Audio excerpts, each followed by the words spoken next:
Good day, everybody. It's Elizabeth Diamond on the Diamonds Forever 3113 show tonight, August 24th, 2015, where we're learning and becoming who we really are through the information we bring from Diamond Show, through Cynthia and the astrology, and mingling that with learning who we are and becoming, and with Chris and galactizing, building relationship with Star Family, brothers and sisters, and Candy, Dark Candy, and Lily, the Law of Fun, and everybody. So welcome, everybody. Just want to be sure that you guys follow the blog every week where we update some good news for the whole world. That's Diamonds with an S, forever, 31.blogspot.com. And on the right-hand corner, you'll have the links to the 2 YouTube channels and also donation button, Energy in Kind. And thank yous out today to all you Diamond Facets. You know who you are: Cynthia, Mare, Marianne, Lily, Chris, me, Candy, Dark Candy, and everybody in the Diamonds Network. Thank you, all our galactic friends. Thank you so much. Also, shout out to IQDcalls.com, DinarGuruNews.com, YouTube, Facebook, TSU.co, social network, #command, and all others that I haven't mentioned. You know who you are. Thank you guys for joining us. Now we're going to get right into it. I didn't hear Candy at the beginning, but Candy Jar Candy Shop is up. So if you could star 6, Candy, welcome.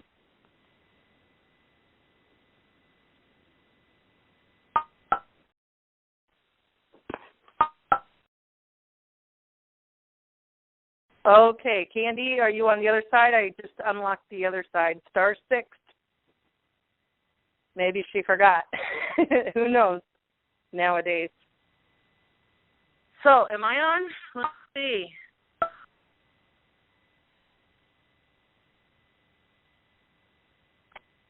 Okay, so Candy, are you here? Star 6.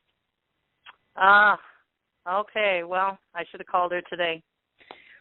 Well, let's just go on to the next thing, and then Candy can show up. Can you hear me, Cynthia? Loud and clear. Okay, well, maybe Candy will show up here soon, and she'll remember.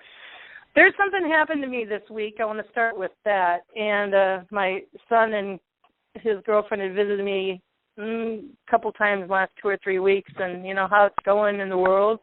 Don't have a lot of money, so they've been going to the plasma center, the blood bank. They came one day, and I laid down to rest, and, you know, telepathic comes sometimes in your own thoughts. But I think I got what I call a fax from heaven. And it was really astounding, and the thought I had is like, oh, my God, this is very pertinent, very pertinent. So I prayed for it then, but we're going to pray for it tonight together, all together. And I got this thought. I don't believe it's my own thought. You know, we can connect to collective consciousness, and, you know, where our chakras are turning on, our DNA is unlocking back to our supernatural, natural selves.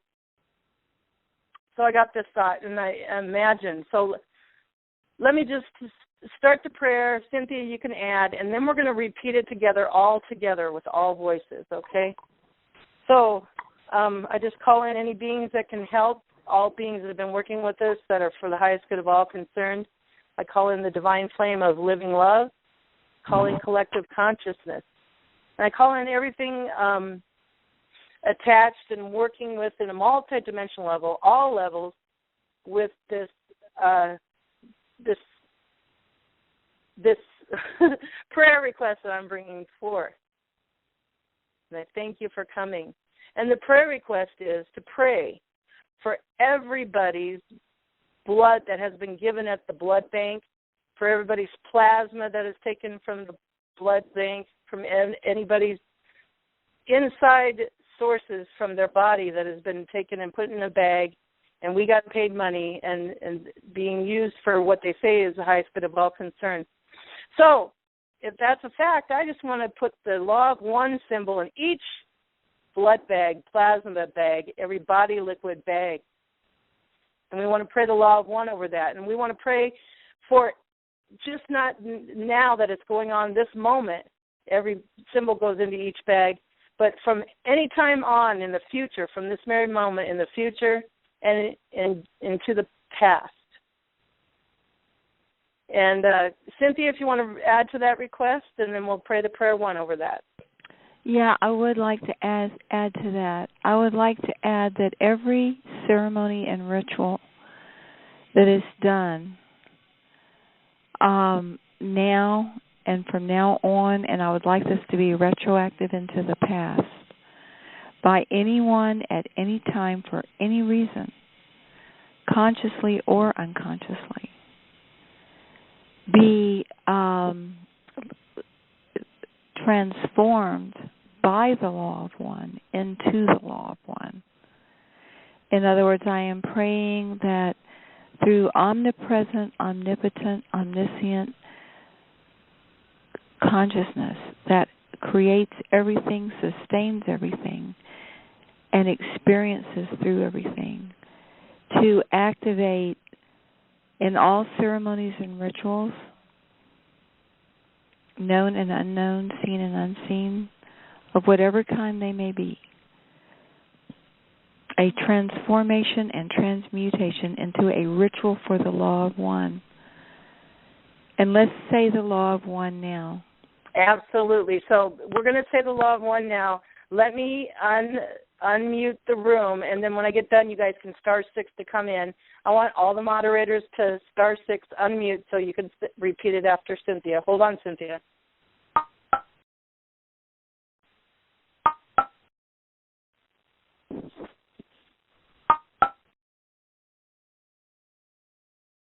Okay, everybody listening can *6 now to unmute, and the moderators can unmute. And let's pray for this specific prayer petition that I and Cynthia put forth. In other words, we're asking not only that all blood given from humans, but the earth's blood as well. Her oil, her waters, her just the sap in the trees, the blood in the animals, everything that is blood that gives life. We are asking that it too be transformed and transmuted by the law of one into the law of one. So, okay, there's banging in the background, so if somebody's making noise, you're going to have to mute. Sorry. Oh, that's cool. Thanks. Okay, so I'm going to say, with the law of ones, we're going to do the short form, and I'll just say a line and then repeat it after me, and include, as you do it privately, anything else you want to add, yourself, your family, your past, your future, whatever, your cat, if your cat's sick, if your car is broke. There's nothing too small or too insignificant or too outlandish or too imaginary that you can't include in this because of the law itself, the way it works. It works in the quantum field. Okay, so everybody ready? I'm going to say the very first line, and the very first line is, we are all one. We are all one. When one is harmed, all are harmed. When one is harmed, all are harmed. When one is helped, all are helped. When one is helped, all are helped. Therefore, in the name of who I am. Therefore, in the name of who I am. And I am one with all there is. And I am one with all there is. I ask that only the highest good. I ask that only the highest good of all concerned happen. Of all concerned happen. And I give thanks that this is done.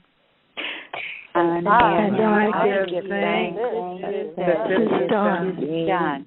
So be it, and so it is. So be it, so it is. So it is. Woo. Okay, Chris, are you there standing by? Yes, I'm here. Okay, regarding, let's start with the bags of blood and the bags of plasma. Did you see anything after we prayed the prayer of one? Because I know in my heart it was very significant to pray this tonight. Very, something for us, something to free us, something to go higher. Anyway, go ahead. Well, what I'm seeing and what I was seeing before is, I'm seeing like the places where blood is donated, and it looks like, from my perspective, that I'm seeing these shimmers going over all these bags of blood, and what is coming out of them is I'm seeing these little bug-like creatures just falling out of them. It looks like when somebody gets a transfusion, they're taking on attachments. But there are these little, I've seen these when I do healings of people, there are these little bugs, they're in the air themselves, and they're like a symbiotic type creature. And I'm seeing on all these bags of blood, I'm seeing these little bug-like things just materialize and just fall out.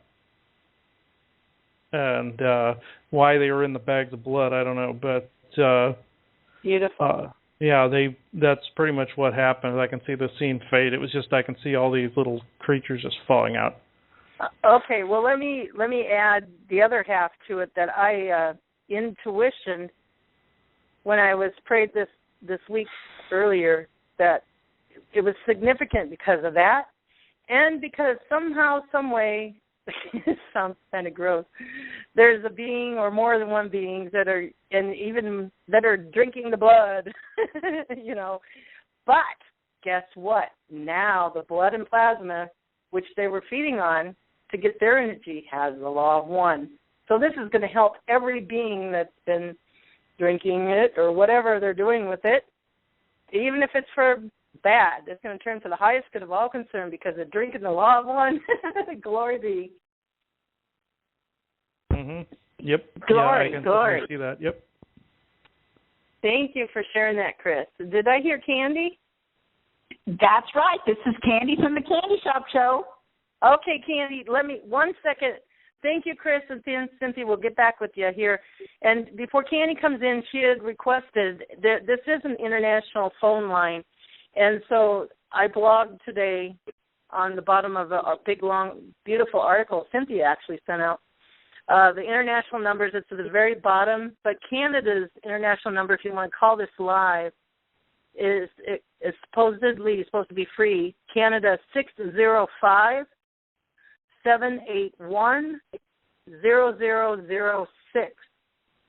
PIN number 883267 £. And I have all kinds of other numbers, too. So if you go to the blog, I blogged it on August 24th. And the blog is titled, right now, it's titled Diamonds Forever Show at 8:30. But it's the article,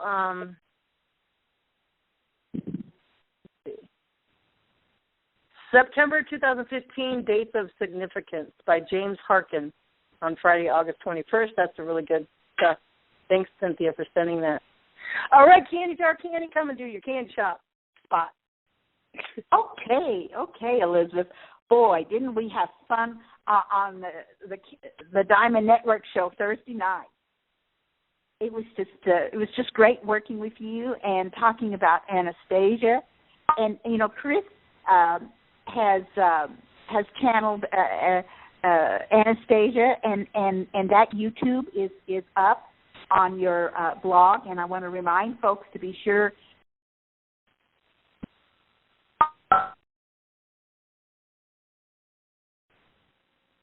Elizabeth, do you hear me well? I can hear you, yes. Thank you. Good. Okay. Well,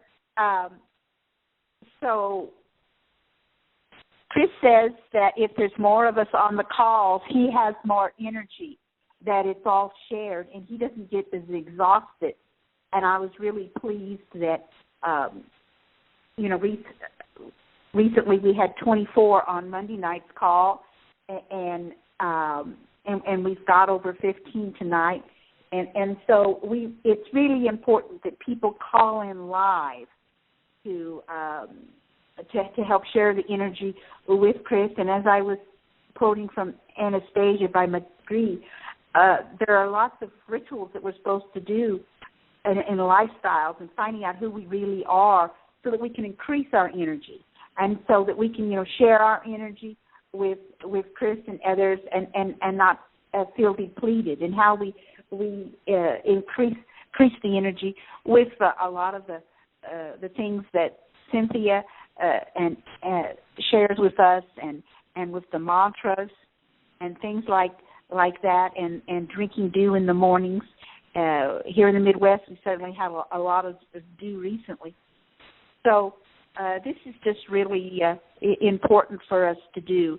Don't wait to listen to the YouTubes later. Come on the shows live on Monday, Wednesdays, and Thursdays. And, of course, Chris is going to be on the Candy Shop show this Wednesday, starting an hour later. And we just, it's amazing what Benjamin Fulford and others have predicted, and it's coming true. It's just so exciting as the foundational work is happening for first contact. We see in the news all kinds of signs where they're going to, they've started now, not opening just an investigation, but a criminal investigation of Hillary. And just like Fulford said, they're putting a lot of pressure on Jeb Bush. Of course, Fulford said he would also be withdrawing as a candidate, and that the things would be set in motion to change our financial system. And, of course, the stock market Wednesday and Friday dropped terribly last week, and it dropped another 3.5% today.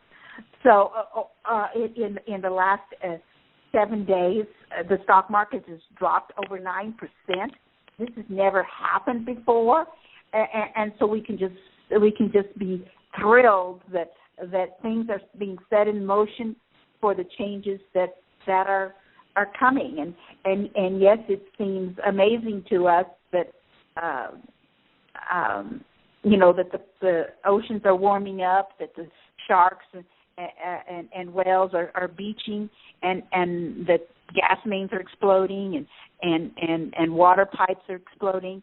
But all these things need to be happening so that we get the good news of the foundational work for first contact and changing the guard at the Vatican and at the Pentagon. Remember that Fulford said that on October 1st, Obama would be appointing 5 new Joint Chiefs of Staff, and certainly it looks like there's been an excuse for the Joint Chiefs of Staff to be removed. I think you guys have read about the Pentagon starting World War III quietly by bombing China a few days ago, and I've been watching to see, what's going to be China's retaliation. Well, was it crashing our stock market? What about whoever bombed the U.S. military base on Japan yesterday? So things are just happening so fast. Maybe that's what the Chinese did in retaliation for us bombing Beijing. I don't know. It's just so exciting what Chris is seeing and sharing, and the energy and the permission that we're using for our own free will to bring it on. And so it's exciting, and it's going to be a wild ride, but that's the news from the candy jar treat. Hey, Candy, did you say Benjamin Fulford's going to run for president? Is that what you said? No, I said that he said that Clinton and Bush would withdraw from the presidency. Oh, okay, gotcha. Yes, and regarding the stock market price and the oil and all that's going on, we don't know the detail, but a while back, about a month or so ago, Bill Brockbader, who's an insider, would describe many factions of good guy alliances and the insider. They're basically putting the rat in the corner, squeezing everything out in the USA until its last drop, so to speak, where they can't do anything, the bad guys. just have to let it all happen. Yeah, so great. Right. I mean, by Friday night, 400 of the elites had lost $182 billion. And good news that you said Hillary Clinton, they're going to do an investigation, right? This means a criminal investigation of Hillary. That's what the FBI launched. And this is the mainstream media news. Criminal investigation, FBI launching it, correct? Oh, yeah, I heard that on the NBC News. And they repeated a bunch of that on, Meet the Press Sunday morning, yeah. Absolutely. Well, thank you for bringing all that in. Thank you so much. You're welcome. And by the way, since Candy's on, our every other Thursday Candy and Elizabeth Diamond show is morphing. We'll just give you a kind of a brief overview. A friend we met, Dale, and he's on here tonight. Dale's going to bring in 30 minutes of what's going on in the good side of the world, like making in the golden age. The golden age has started, you guys. So there's many groups around the world that are hitting the roads and so to speak, and developing beauty in our communities, in all kinds of realms in our life. And it's kind of like the spark in that area. So stay tuned if you really want to see how our that'll encourage you too, that things are really going on. And then Candy will talk about Anastasia, where every week we'll get tools we can use, and tools that we're reminded of that we can use through our changing, our enlightenment, our expanding consciousness. And then the same thing with the Sunshine Before the Dawn book that I'm reading. And it was so beautiful. I was so uplifted that call last week, Candy. And then how it's morphing. Yes, yeah, and Dale would like. It kind of relieved me. It made my heart softer through all of this change. So this is really what we need. And then Cynthia Mayer with the every other week too. It's what we need. Thursdays is what we really need to get recharged, you guys. So be sure to come, and you really will get recharged. Go ahead. Absolutely. And Dale would like to meet Chris tonight and maybe have a light reading when he comes to that part of the program. Okay, he's one of them. So I'll let you say hi, Dale. Introduce yourself really quick when you come up with Chris. And yes, we organize that. So that's great. All right. Thank you. Now, next, let's hear 2 minutes of this beautiful angel music tonight. Before Cynthia Mayer come on and the Law of Fun. I'm playing The Rites of Summer tonight. So 2 minutes, and just open up your heart, relax, and take some deep breaths, and just let this vibration increase your vibrations, because that's what it's meant to be. Straight from one or many of the 360 angels assigned to each degree around the earth. There we go. The Rites of Summer.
Lily, come here, Lily. Show your voice, Lily. Lily's here. Yay. Here I am. Yay, I found you. I'm not hiding. Okay. Everyone, take a couple of deep slow breath. Think about a cute little puppy, cute little kitten, dog wagging their tail. Anything that made you laugh in the last 10 days. Think about that. Wow, I've been on the line 33. Anyhow, so, okay, the law of fun.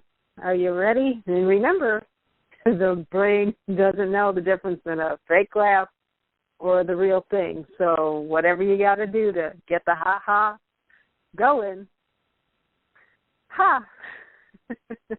Ha, ha.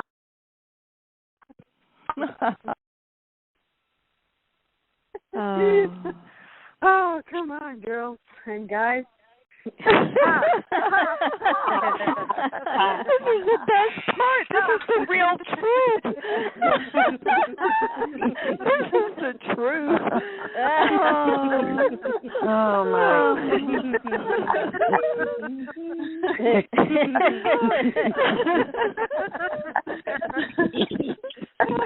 Hold that second. Come on, girl.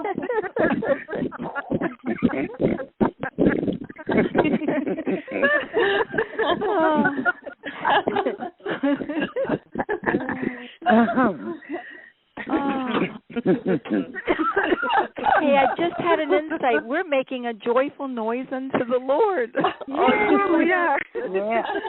Oh, my goodness. We are. Oh, goodness.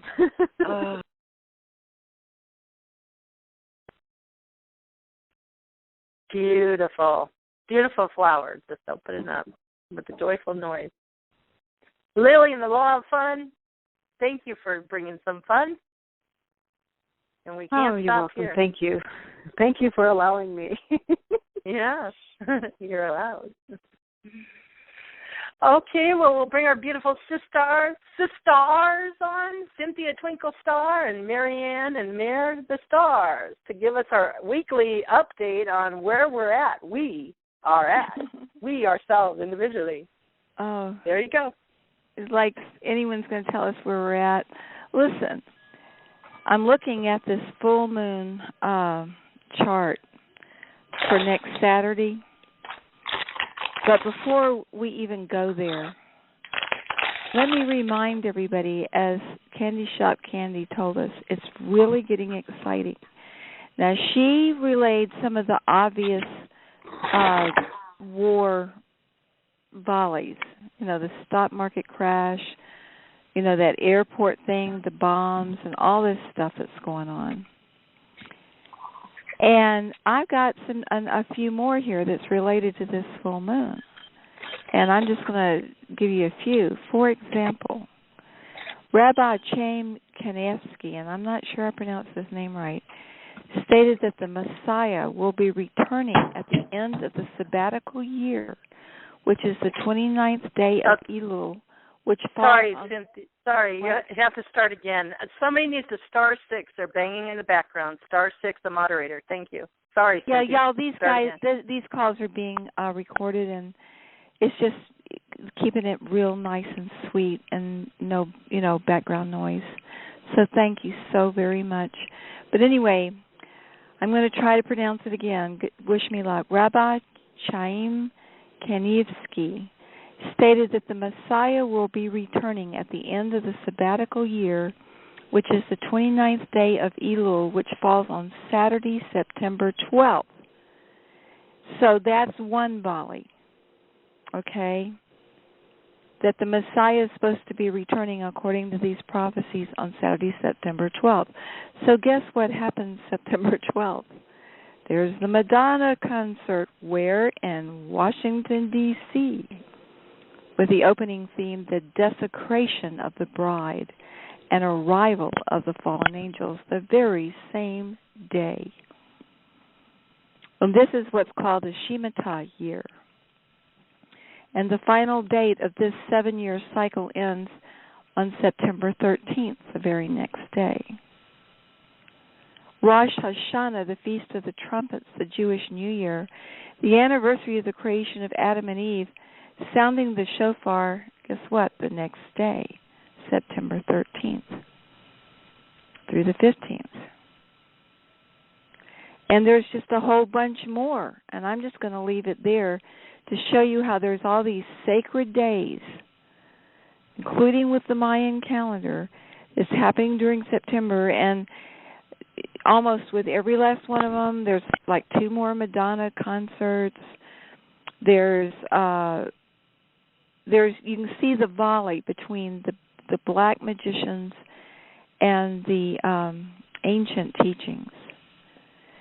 So this full moon, I just want to tell you kind of what you can expect. First off and foremost, this is figured to the second. This is done by computer. The rising sign, casting the chart for here in Atlanta, Georgia, which is the scene of one of those volleys that I haven't read yet, is 9 degrees Sagittarius, which in the ancient teachings, the Kabbalah, is the protection of the insane. It's the heavenly host who protect the insane. So, Mir or Marianne, whoever feels guided to, could you please read to us 9 degrees Sagittarius? Because the rising sign is the exact place where the sun rises around the globe at the very moment of this full moon. And that is the mystical path of the chart. So what this is saying to us is no matter who you are, where you are, what you are, or how you are, you're being protected by the heavenly host. And just know that. You know, if you're somebody who has to act on the dark side because you'll be killed if you don't, or if you're someone on the light side who just feels overwhelmed by the immensity of what's going on, and you need the protection for you to be in clarity and perfect purity, for you to be very creative, very clear, very attuned to inner guidance. And what I'm saying here is no matter how crazy you may feel, maybe you're being under drugs, maybe you're succumbing to the fluoride in the water, maybe it's cell phone towers, but you are being protected. So, Marianne or Mir, can you read 9 degrees Sag? This is Mir. I can read it. Okay, great. Okay. Namalon.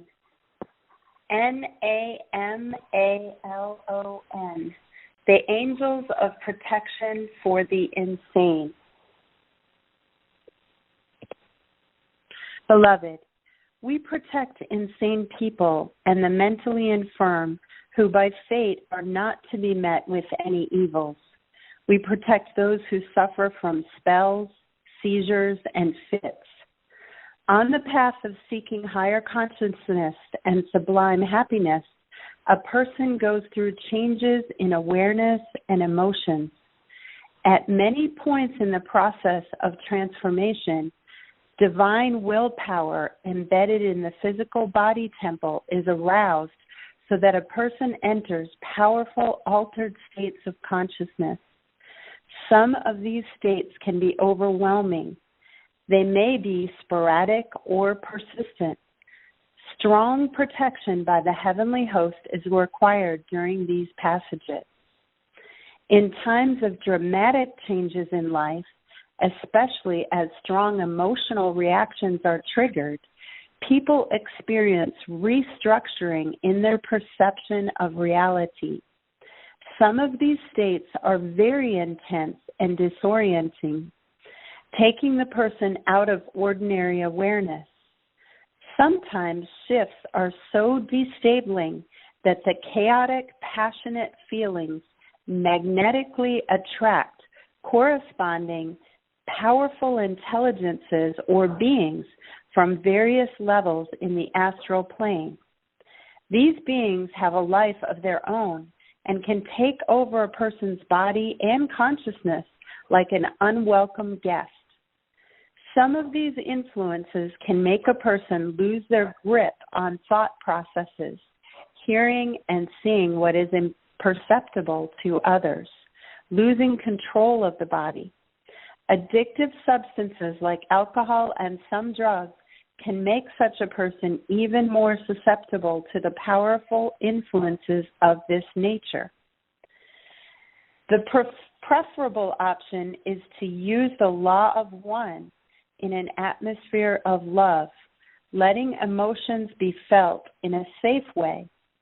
Empathy for self and others, visible or invisible, near or far, in time or space, allows healing with dramatic insights that open enlightenment and balance of heart. Invoking the law of one is transformational and brings about the highest good of all. Just as loving an upset child calms it, loving an emotion while it is being felt calms it and brings understanding and wisdom. Enlightened teachers throughout history have spoken of the great power of love to remedy all, themselves having passed through the treacherous ups and downs of various states by safely using love as an ultimate tool of transformation.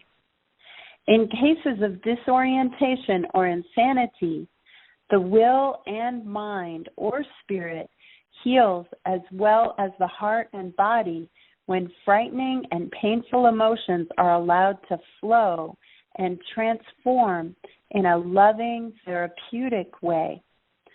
Treating conditions of instability and disorientation with medications or physical therapies alone without addressing these emotions and beings of the astral plane often pushes problems into the subconscious where they are stored, lying in wait until triggered by events that have some similarity to the original traumatic situation.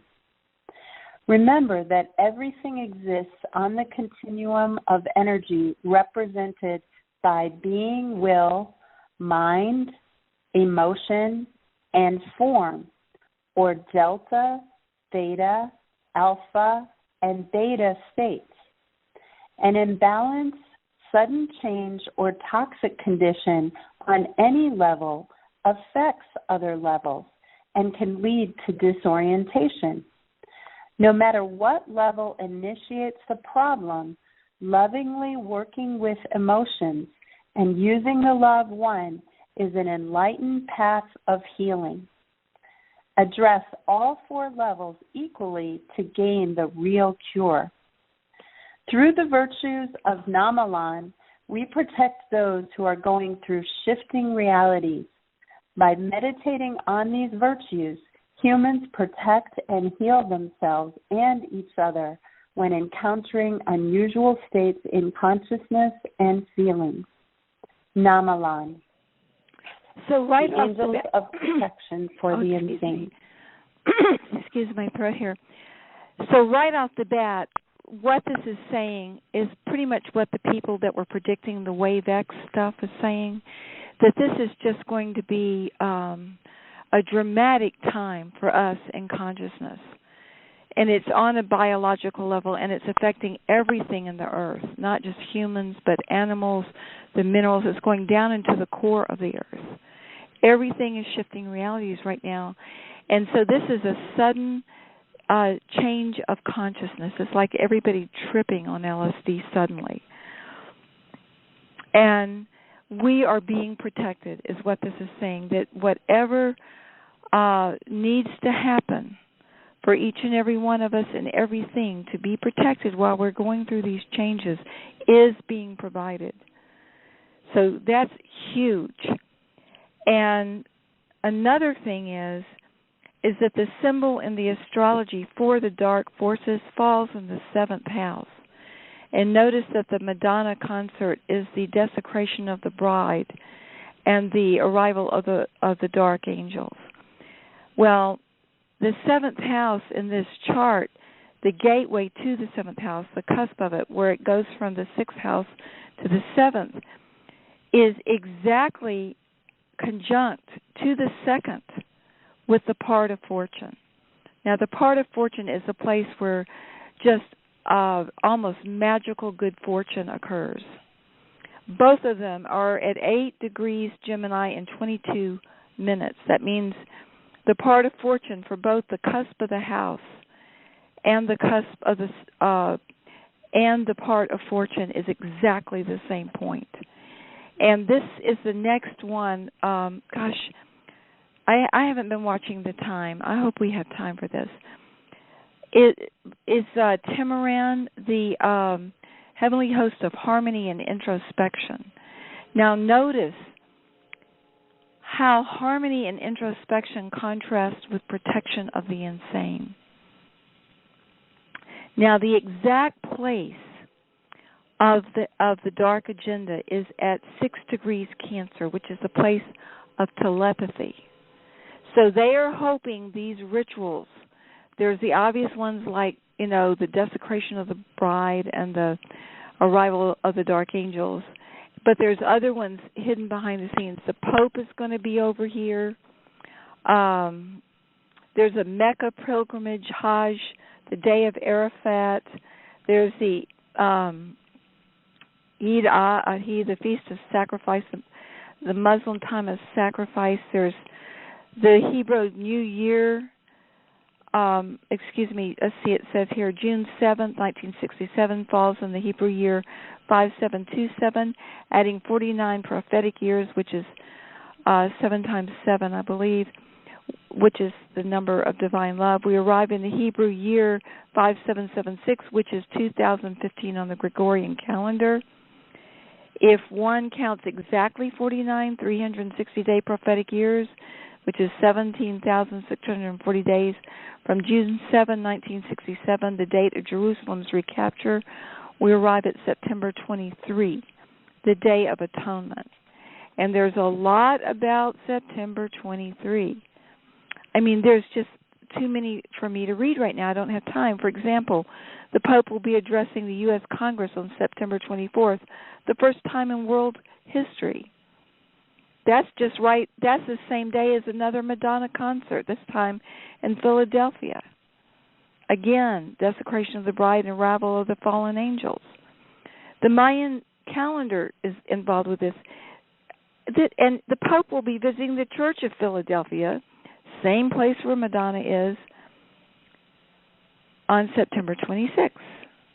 So you can see how this thing is playing out through ritual and ceremony. But the key to the 7th house, the bride, the 7th house has to do with marriage and finding your spouse. And this thing is about the desecration of the bride.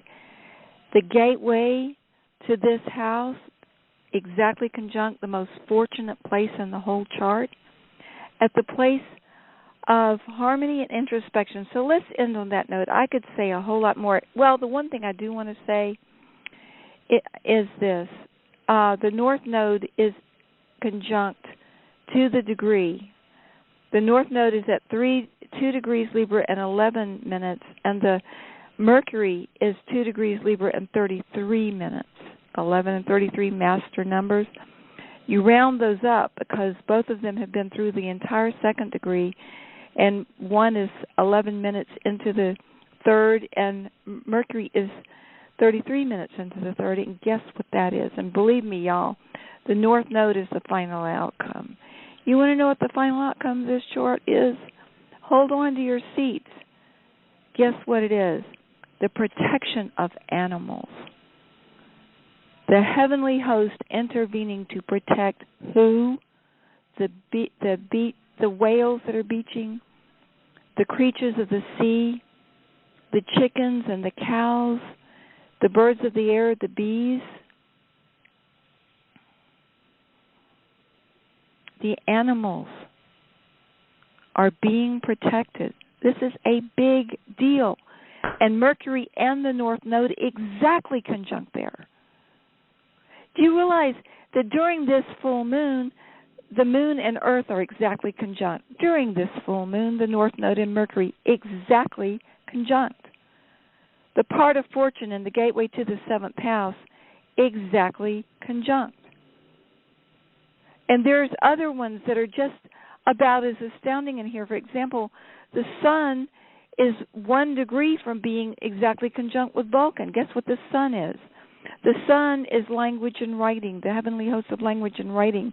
It's in the 9th house of higher wisdom, and it's conjunct Vulcan. Vulcan is the alchemical weapons being used at the time by the omnipresent divine being, and it's at the place of the protection of the poor and oppressed. And at the same time, that particular degree is conjunct the fixed star Thuban, which is the star of protection and making treasure. There is so much grace and mercy in this chart. There is so much protection. Oh my goodness. Huge protection all through this chart. So when you're reading all the stuff going back and forth on the internet and you're going like that, please remember tonight, we are so protected, everyone, because we are all one. There's no outsiders in this game. We are one. And everybody, regardless of the role they're playing, is being protected. Everyone. Why? Because we're all one. Why? Because we are love. Why? Because we are infinite wisdom. Why? Because we are infinite power. And I just want to add one thing. I wasn't going to mention this, but last night and Chris, I want to hear your opinion on this. Last night, Mir and I were talking, and we had been praying with the Law of One over various things. And I was saying excitedly to Mir, and I said it 3 times, I said, we must have happiness. We must have universal happiness. It's not an option. It's not some nice thing to get someday. We must have happiness. And I had noticed while I was doing that there seemed to be flickering lights around. And I felt this big bug fly into my hair. It was dark. I was talking in the dark, which is why I could see the light flashes. And this thing landed in my hair, and I reached up to gently press it away because I'm living in harmony with the bug kingdom. And guess what was in my hair? A rock. And I'm holding it in my hands. And it's a very unusual rock. It has all these different faces and all these different grooves and all these different inclusions. And every way I turn it, I see more things. But one of the big thing is that on 2 faces, real powerful, there are 2 giant N's. And N is the letter in the Kabbalah for what? Supreme divine happiness.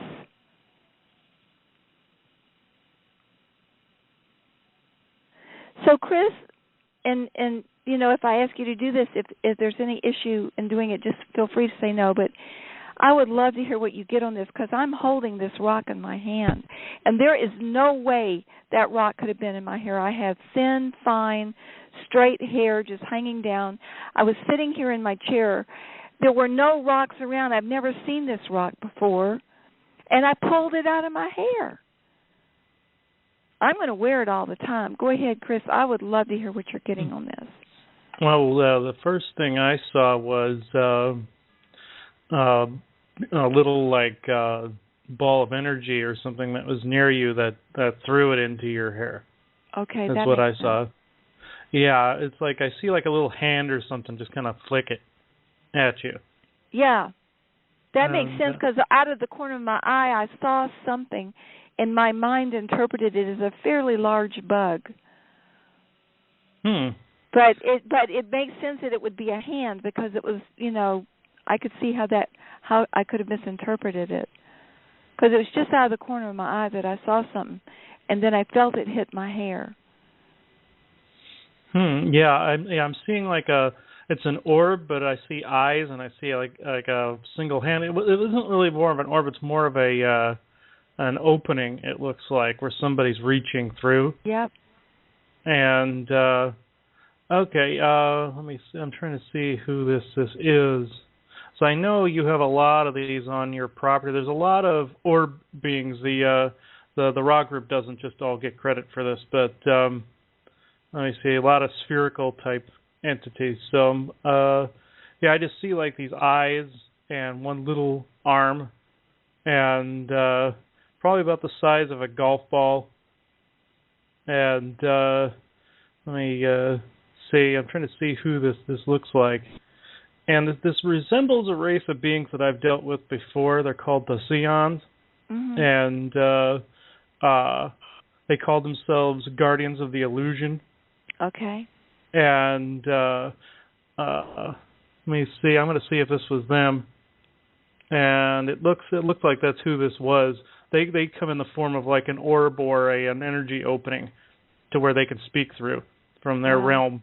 And they're very high density. They're between 10 and 12 density. I know that. Wow. And nobody would ever really see them except for like a flash of light. Right. That's what it was. And it was more than likely one that guides you. I'll see if I can find this one. Yeah, his name is Tele. Okay. And he's the one that flicked that into your hair. Oh, tell him I appreciate it so much. Yeah, he's actually near you at the moment. Let me see. Yeah. So if you saw like his arm and everything, he really reached through the densities to do that. Yeah. Yeah. I'm not sure how big or small these beings are. I always perceive them as just balls of energy. But does he have a message for us and Cynthia and for us that he could share why the rock showed up and where the rock's from and what the message is? He is saying he took the rock from another planet in a different density, a physical planet, and I'm seeing to where he reached through and grabbed it, and he etched that symbol into the rock himself with his finger. He burned it into the rock itself. Because does the symbol look like it's vitrified on there, like it's been burned in there? Yeah. Okay. Yeah, he superheated that to where the emblem was branded into it. Wow. Is what I'm seeing. He grabbed it from a planet of all bunch of rocks. I can just see rocks, and it has like a gray sky and everything in it. And he grabbed it, and I'm seeing him reach through, grab it, and then he did it really quickly, and then he flung it out. Yep. And immediately I felt the back of my skull hot, and then I felt a pressure across my forehead, almost like metal. And then I felt stuff in my thymus area, and then at the bottom of the rib cage, and it just went through my body. And I'll tell you what, it took courage to sleep with this thing, but I did it. Yeah. Oh, I am so brave. I deserve some credit here, guys. Yeah. So what is the message you can share with us for the rock? What's the message? Yeah. He's saying that is a physical representation of your question. Is what he's saying. Of your question and answer in one. Wow, because every time there's many faces, and you can see all kinds of stuff in this thing, and there's these grooves in it, and they're interesting just to hold in your fingers and run along the grooves.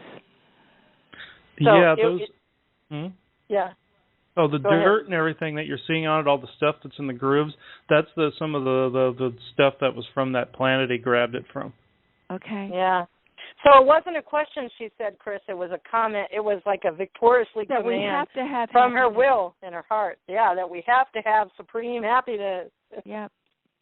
Are you saying you're with us, being and? Yeah. He said, but he said it like it was asked in the form of a question and not necessarily a comment. It was like it was an answer to a question. or like a yeah, validation. it was indeed, because I was, demanding it, but in the demand was, are you going to do it, divine being? Are you going to do it? And this rock on two major sides has a clear in, and in is supreme happiness.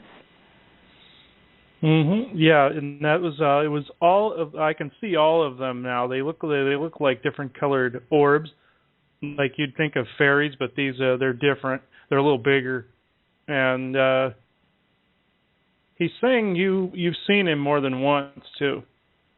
Yeah. Yeah, and he has a bigger form, but he just can't cut through into this density. But okay. He's from what I can see, he is a man form, but the little orb you're seeing is just an opening to his realm. And what's his name again, so Cynthia can talk with him? Oh, Seth Ortel. Seth Ortel. That's a beautiful name, Seth Ortel. That's just magical. And him and the other Zeons are always around the property. I from what I believe can it. see. Sometimes I wow, can see Cynthia. them. Yeah. Wow. That's just a confirmation from another realm that we're going to supreme happiness. We got to have supreme happiness. Thank you this is amazing because it was in my hair. I mean, if I had just found it laying around, or even it had appeared on a table or something, I mean, but this, I actually pulled it out of my hair. It's amazing. Yeah, he put it onto your head like that. Yeah, he put it onto your head like that so your brain would absorb the energy right away, fresh from his realm. Yeah, I just feel so grateful. I mean, I could just cry. In fact, today I felt tears coming to my eyes, and Steve kept looking at me and saying, "My God, you look so young." I mean, he just couldn't keep his eyes off. He says, "You look so young." And I had these wonderful dreams. So I just want to tell everybody, the fairy tales are a whole lot truer than they are false, and the miracles are a lot truer. And, beautiful. Love yourself enough to allow yourself to have all the miracles that you could possibly want for the highest good of all concerned. Oh, lovely. Wow. Here, I got to do my bell. Okay. Thank you, hon. Oh, lovely. Now, I just want to bring this part in. I think it's linked up to the right spot. For 10 minutes, this is a beautiful depiction. This is Simon Parks and Ethan Fox interviewing Simon. And Simon describes to me, gives us even a clearer vision of the love revolution that's brewing, even in the United States of America. So just to encourage you of all with even what Cynthia brought forth and what we're bringing. This is not my surprise yet, Chris, so this is just a spontaneous add-in I feel led to put in here. So enjoy this. About 10 minutes. And you must honor the dragon. You must honor the dragon. So here and there we see suddenly dragons appearing, and that is because of this direct connection between the reptilian race or a half reptilian, half human race, put into positions of power, who then can make the laws and say, right, well, we're going to have a building and we're going to call it the Dragon Hall, or we're going to have this, that, and the other. And that's how you do it. You do it not all in one go because you upset people. You do it gradually over many years. Yeah, I find it interesting now. Even the Catholic religion originated with paganism, right? Which is worship of a reptilian being of some kind. And the Pope still wears a mitre that looks like a fish head, right? Well, the important thing is that in recent times, the Church has constructed its sales pitch in a way that doesn't upset people. But if you were to go back in history, you'd find that a number of practices that were commonplace would not be acceptable. So it's about marketing. If you're going to sell something, you have to sell it in a way that people will buy. And so religion else is a product. We know it's a product because at the end of the sing-song, before you're allowed to go out the doors, a plate or a box is passed around and you have to put money in there. Well, that's a corporation, that's selling. I haven't got anything against religion except the fact that it seems to be about money. or somebody having to crawl on their hands and knees barefoot to a church, up a church stairs because they've done something wrong. How is that good? I don't understand that. But what I do understand is that God is real. I know it's real because the alien creatures have said to me there is a God. They don't call God God.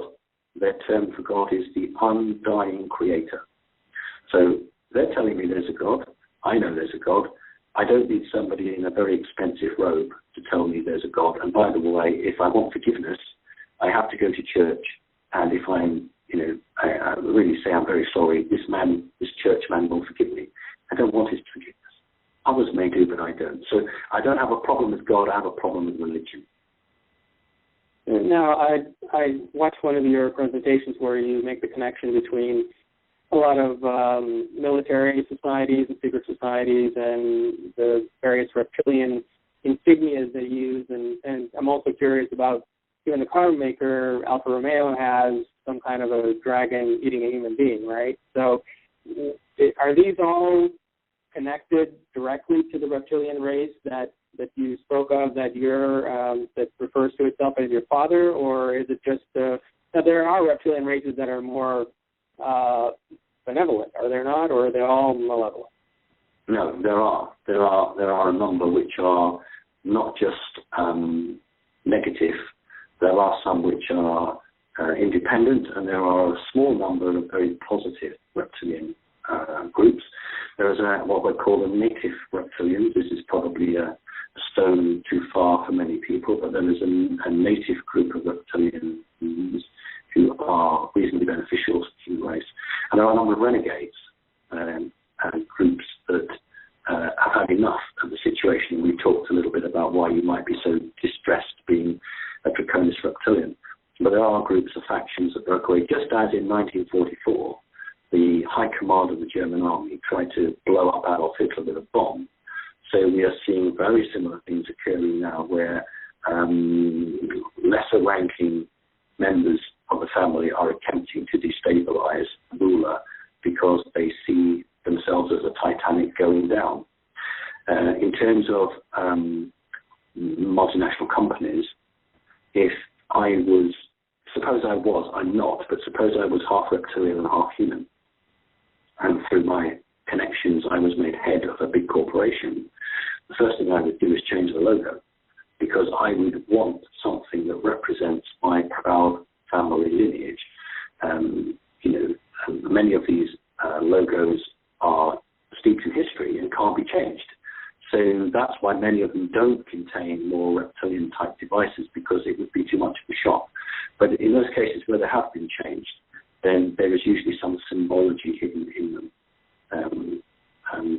It's good detective work for people to dig it out. And you mentioned earlier that this reptilian race is very unhappy because of the rigidity of their structure and that they work too much and so on. Is that why we ended up creating a society, because of their influence, where people work in offices and cubicles and work too much and really don't have very much leisure time, and even their leisure time seems like not very happy time?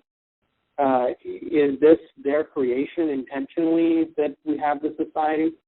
Yes, one of the most important countries in the world is America. I'm not American myself, but I have absolutely saying the most important place is North America. It's where the hearts and minds for the forthcoming decisions will be made. Great Britain is very important from an energy-based, magical, historical. British Isles are very, very important like that, but it is America that makes the decisions. You have a population of, I believe, 230 million. You only have 1 million cops.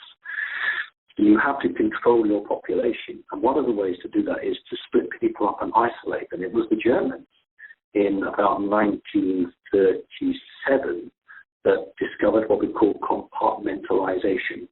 In fact, when the German scientists were building the very first guided missile, which was called Fritz 10 or Fritz X missile, it was the very first missile in the world where you fired it and watched the television picture. We take that for granted now, but we're talking back in the 1930s. The Germans, Adolf Hitler was in power by then, decided they would have these factories, and not only would the factories not talk to each other, but each department would be split into sub-departments, and nobody would tell the other person what they were doing. So if you were building a propulsion system, you had no idea what you were building it for. So nobody could put the picture together except the guy at the top. And in the same way, in the human race, particularly the mechanized Western world, the industrialized world, we now are all individual, working individually, sending our information in to a bigger plan, and it's exactly the same thing. And occasionally, an employee gets wind of something and begins to put a bigger picture together. It may have nothing to do with the topic tonight, but it may do with a merger or a takeover, and they suddenly realize that a massive game of chess or a game of checkers is being played around them, and that nobody knows what's going on. So it's something the Germans gave to the Americans, and the Americans used very effectively. So yes, you're absolutely right. Now, do you see that changing? Now, I've heard you speak about timelines and so on, and that we're currently on a timeline that's heading in a more positive direction. So what do you see happening in our future, and how long away is that future? I know a lot of people don't like to make predictions as to a specific date, but in a general or more conservative sense, let's say the next 10 to 20 years, what kind of future do you see us heading into, and are we moving away from that type of a society? Well, over the last 15, perhaps 20 years, we've been on a much more positive timeline. There were 3 attempts, what I call them railroad jumps. If you imagine you're on a railroad and you hit the points and you jump to another railroad. So there have been 3 different changes, and we're now on a very positive line, which we can't be taken off from. So the negative forces are saying, all right, we're on this timeline. How can we make the best of it from our perspective? I'm quite happy to give you some dates. My May predictions about this year, which have come right, predicted the economic situation in China, a number of other things. So I can tell you that we've got another 2.5 years of very difficult times. We have another 2.5 years of terrorist attacks, 2.5 years of countries suffering huge economic issues. And then at the end of the 2.5 years, there will be a substantial change in the way people think, in the way they value and the way they question. If you go on to the high street, you go on to your boardwalk, you'll find everyone's disillusioned with the government. But that's as far as it goes. Nobody wants to push it any further. I'm not talking about armed battles. I don't want that. That's not what I want. What I want is people to actually realize that they're being tricked. Nearly every step of the way, they've been given false information. And all I ask of people is, ask your true self, is what you're hearing right?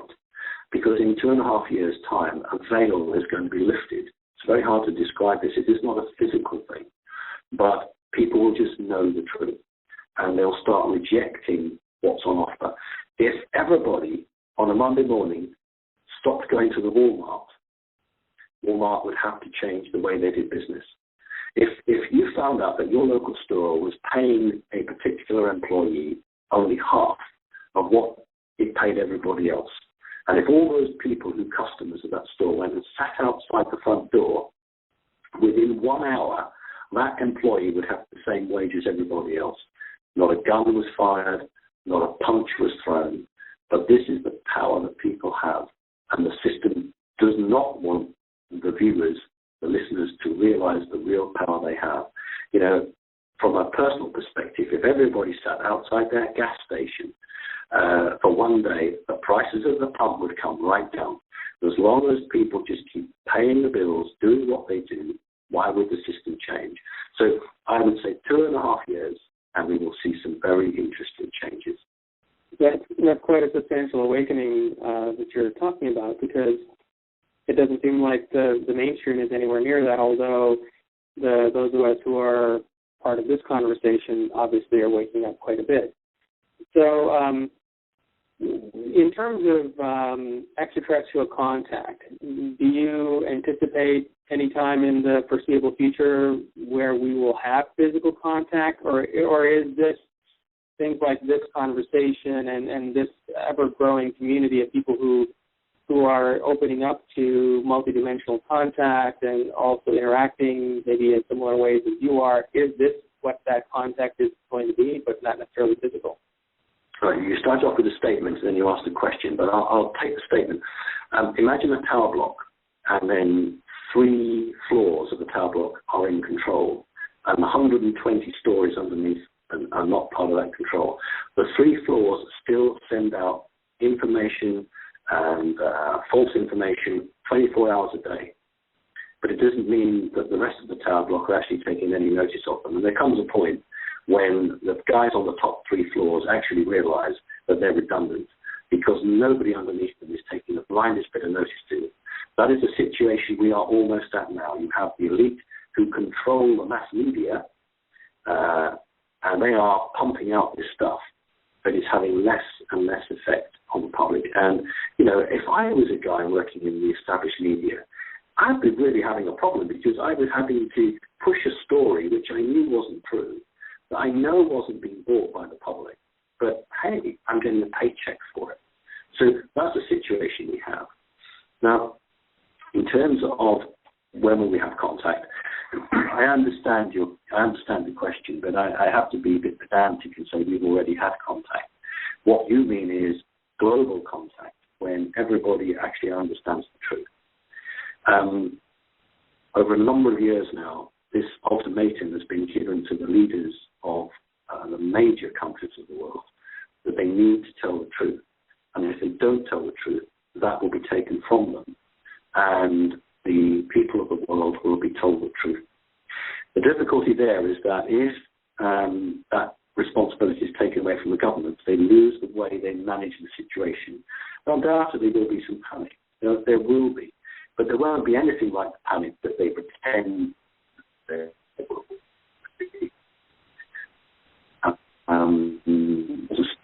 But I think people are with the idea that someone who's a bit like us has tremendously big technology and wants to talk to us, because the fear factor is something that I want to address.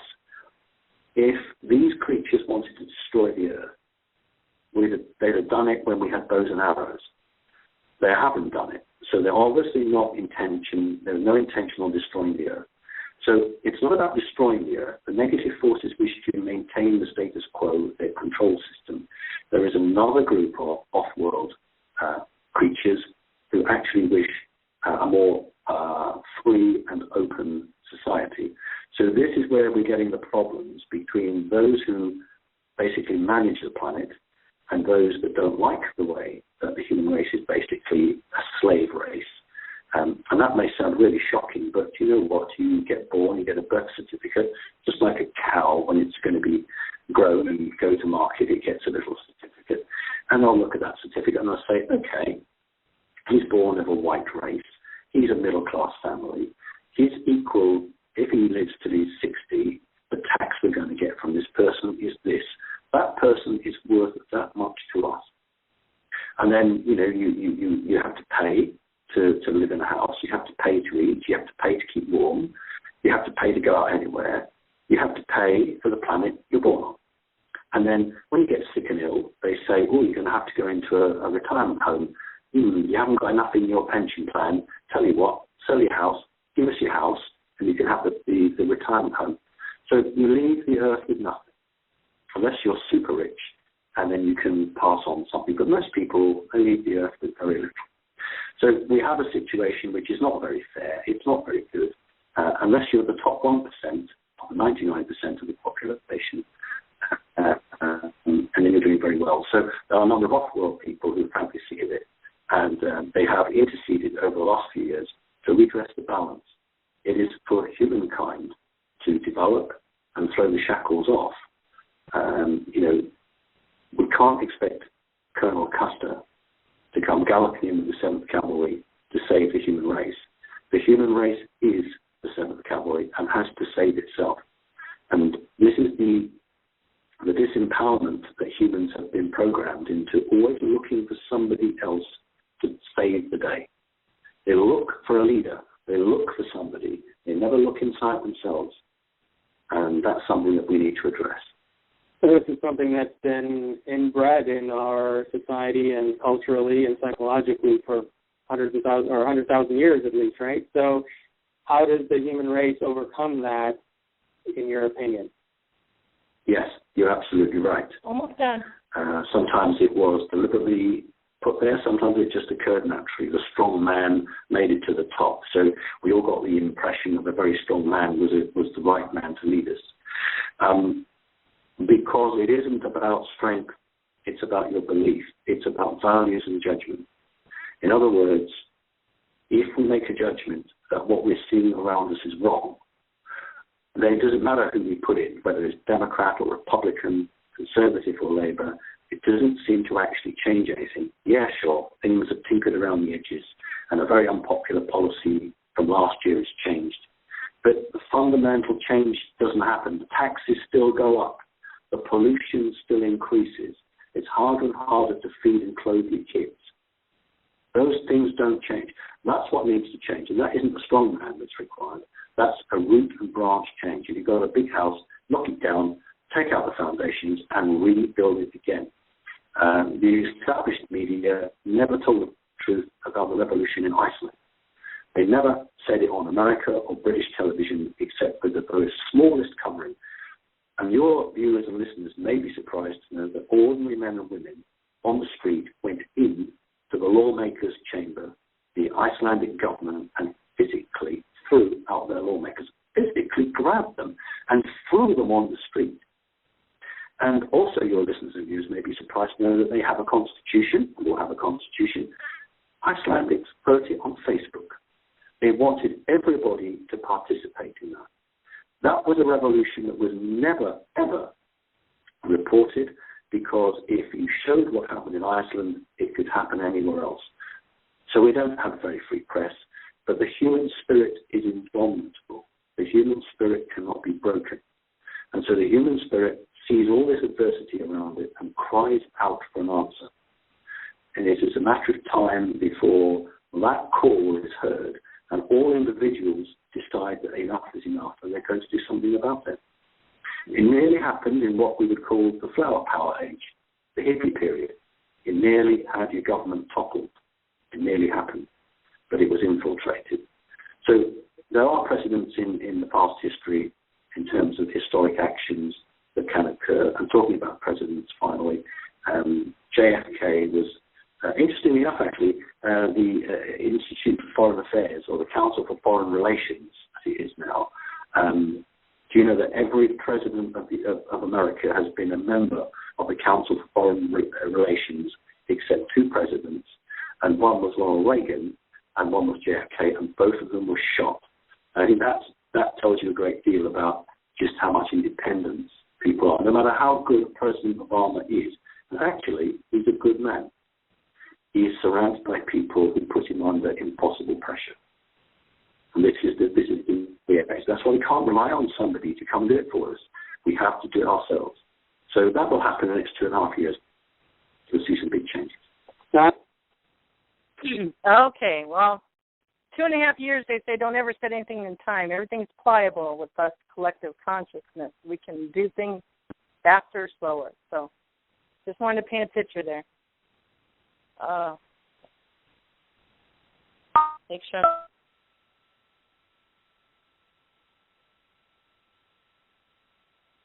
Okay, so just wanted to paint a picture of some little nips and snips of the love revolution. Come on up. So, Chris, are you there? Yes, I'm here. Okay, I wanted to bring in something tonight that is just a little special treat. And, let me get my notes. What did I do? There they are. Okay. Have you ever heard of the Ebens or the Ebens? Ebens. No, it sounds familiar to me, but no. Okay, well, let me get a little background here in a nutshell. I guess the Ebens have visited us many times on Earth, and they've given us a lot of gifts of, like technology. And the Ebens live on planet Serpo, Serpo. I guess it all started, and it's within the movie. There's a lot of truth within the movie.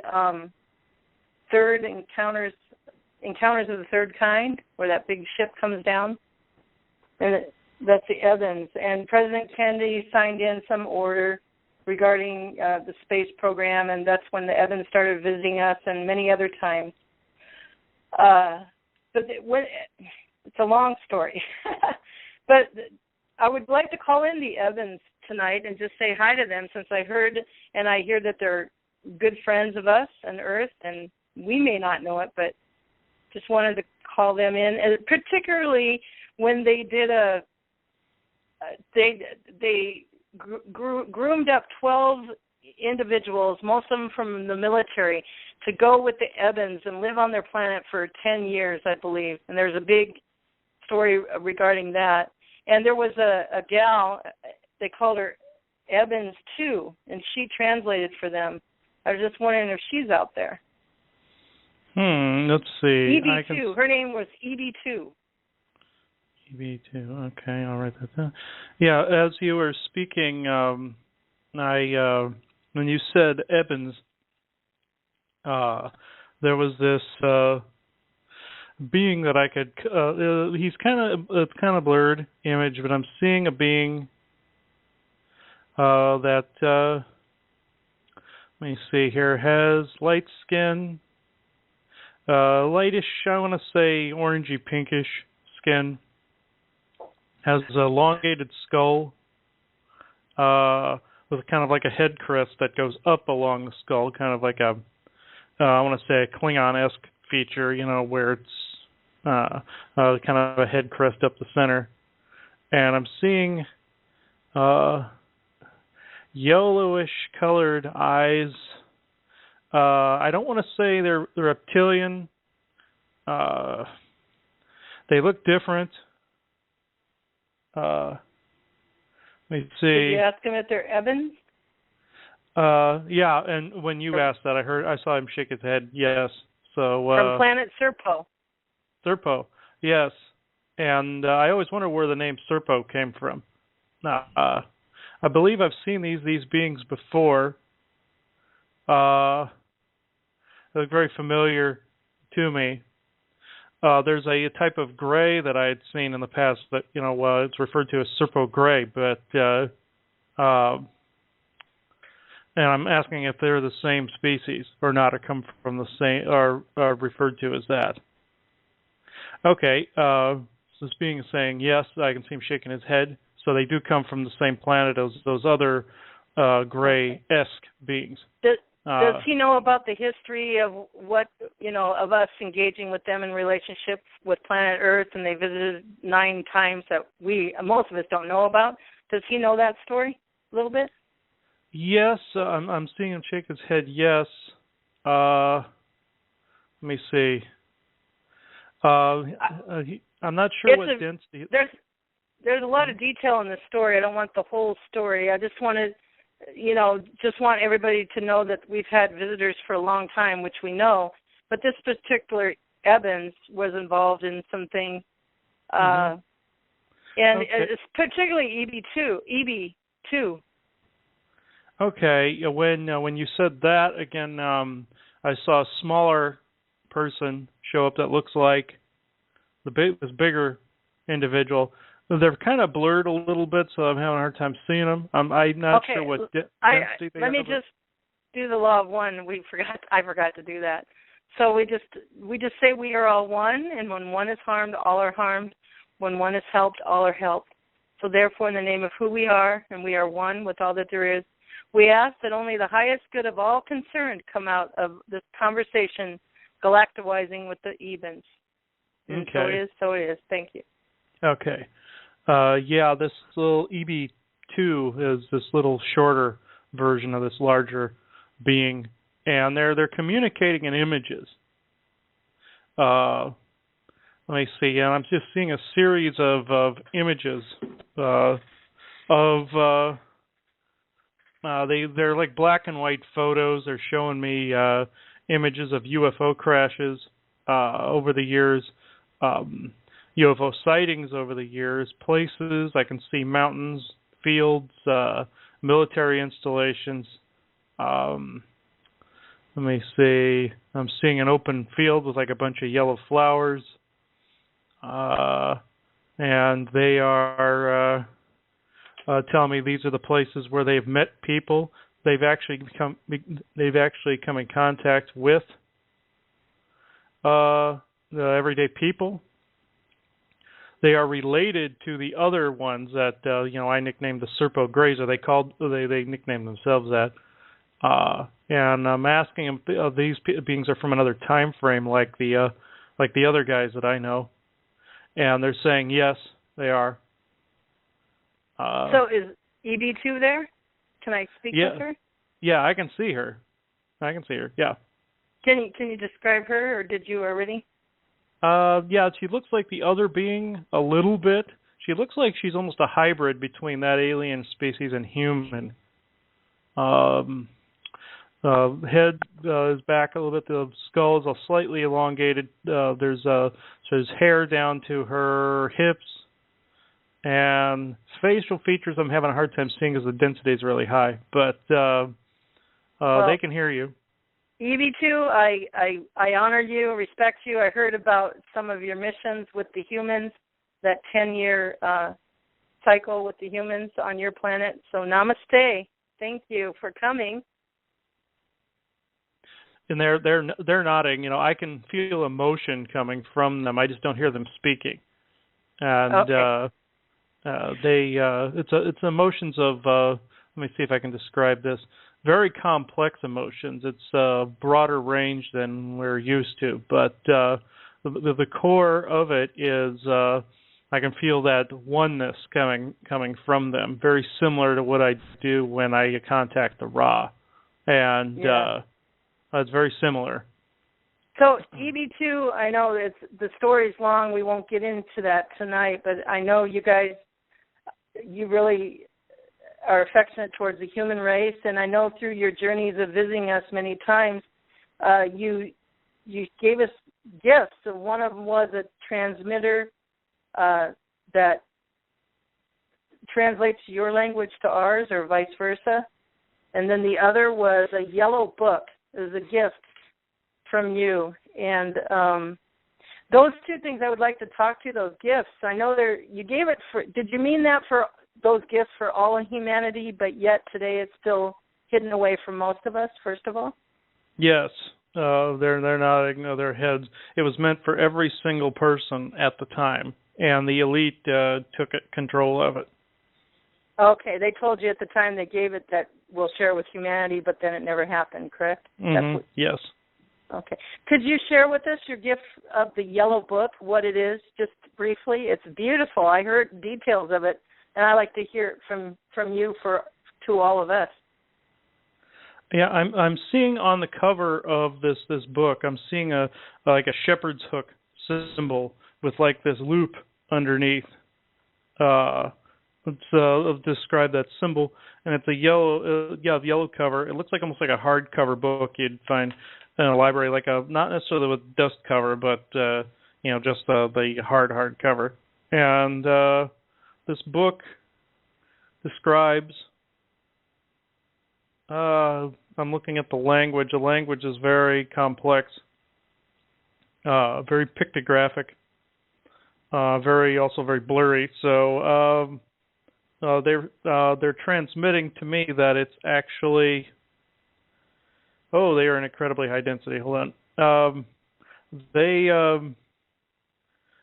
basically cures for diseases is one of them, but then the cabal marketed this, so only their elite got the cures, and we have to pay for treatments. That's one thing that they betrayed the trust of these beings. Another one. Technology. Looks like the replicator technologies came from them, and only the cabal uses it right now. Let me see what else came from them. Looks like some of the things we use now, but we have to pay for, of course. Like say the new televisions, of course, with the new crystals and stuff in it. Elements of that came from the technology that was theirs, but it's so far removed from what was given, it's almost not the same thing. Let me see here. Okay, well, according to this man that did a lot of research on the Yellow Book, according to him, he says you guys the Ebens gave us a gift of a Yellow Book that you can open it up and it will speak in our language, and it kind of comes off the holographic off the page, and it tells our true history of, I think, since 200 BC or something like that. Is that true? Yes, that was another thing that they were going to mention was history. They wanted to gift that to humanity, and the Cabal just would not allow it. They said they were going to eventually do it, but they never have. They'll be made to eventually give it up, but so far they possess all of this knowledge. Yeah, and also you gave a crystal. There was something in that crystal. Does that have to do with that TV technology? We're using that for that, and what does the crystal do? They just said I heard one word that I was familiar with. They whispered a word to me across this veil, and it's a word that some people that have studied this will recognize. It's known as wingmaker, and I always assumed that was the Anunnaki. But down in the southwest, a crystal was found in a cave in what was it, New Mexico or Arizona, where the Wingmaker cave is.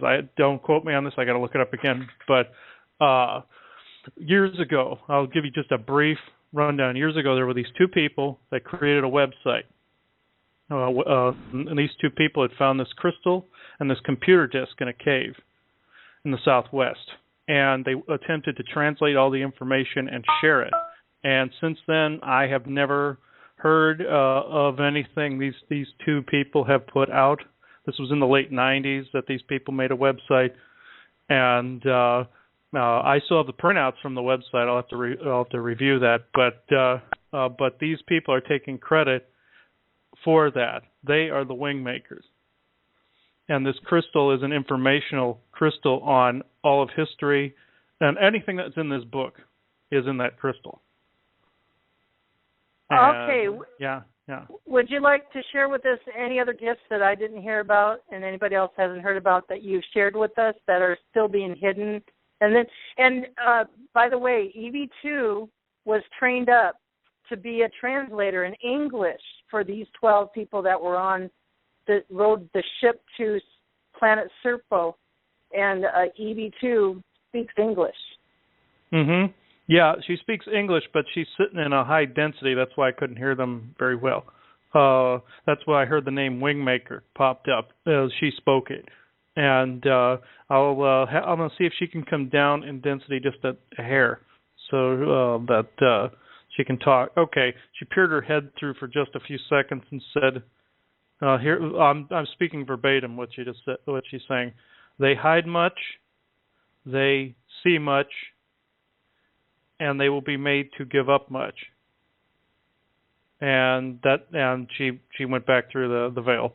She said it really quickly. Thank you, EB2. Now, as everybody can see, that just one race, the Ebens from planet Serpo, have given us many gifts that can help us. And so what I want to do, Chris, is just, I see that the Ebens are very good and loving, and you felt those emotions. I want to just pray the prayer one for all the gifts the Ebens have given us through the years. Is that okay? Yes. Ask them if that's okay. Oh, yeah, they heard you. Yeah, they're nodding yes. Okay, and I just want to see if Cynthia's still here to pray that prayer for us. Are you there, Cynthia?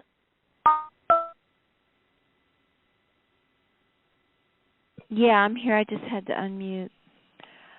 Yeah, let's do this. Let's all take a deep breath and sit straight, because we are using our divinity. And while y'all are taking some deep breaths where you breathe in to the count of 10, hold to the count of 10, breathe out to the count of 10, and hold 3 times. The lawful way of doing things in between the spheres, between the civilization of different spheres. I was taught this by the guy who taught me the Law of One back in the 60s, is that if an inhabitant of a planet requests something, then it's lawful to give it, but it has to be requested by a native inhabitant of the planet. In other words, they can't just fly through and, give us their bountiful help lawfully unless at least one native of the planet asks for it. Now, that native that asks for it takes the responsibility for it. And so we are natives, at least most of the people on this call, I assume, are natural natives of planet Earth. We were born here. So lawfully, we can ask. And what we're doing with the Law of One is we are asking this of everything, for everything, to everything. Yeah, let me just add, Cynthia, that's us being the 31, the roar, the lion taking dominion on our earth, the native. Yeah, absolutely. We are representatives. We all come from different areas of the country. We are representatives of our areas, and we are asking. And so let's do the Law of One. And as we do this, have a focus at what's called a stereoscopic focus or a dual focus. One focus is for yourself. You're asking for it for yourself. And the other focus is for the collective.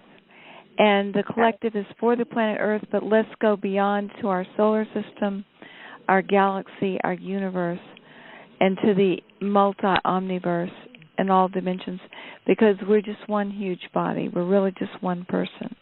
Absolutely. So let me officially ask for us natives on Earth.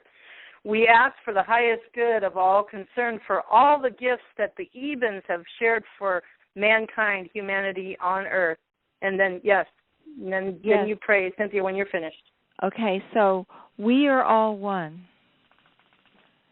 When one is harmed in any way, such as the gifts being withheld or the gifts being misused, it harms the whole quantum field. It harms everything else, like ripples in a pond.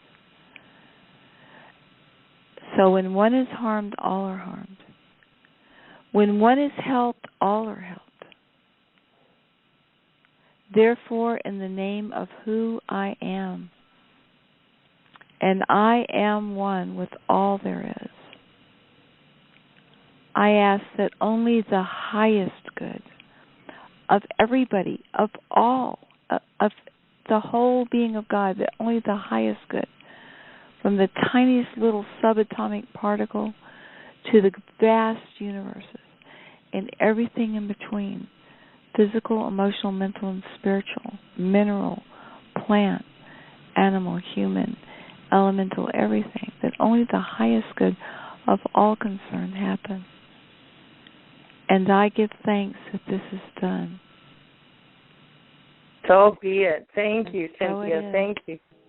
And so it is. And now, Chris, what are you seeing through the Ebens' eyes of that manifestation of the Law of One, of the gifts they so bestowed on us and so wanted all humanity to have? What do you see through their eyes now? I see, they were communicating, to me, they were not, I could see them nodding, when you were saying the Law of One, and there was this beam that came at me of just pure, raw, I'm trying to describe this, it was just all emotions at once. And it was like a complete, I would say a beam of balance that was hitting me. And in that instant, I saw it came their entire desire for humanity.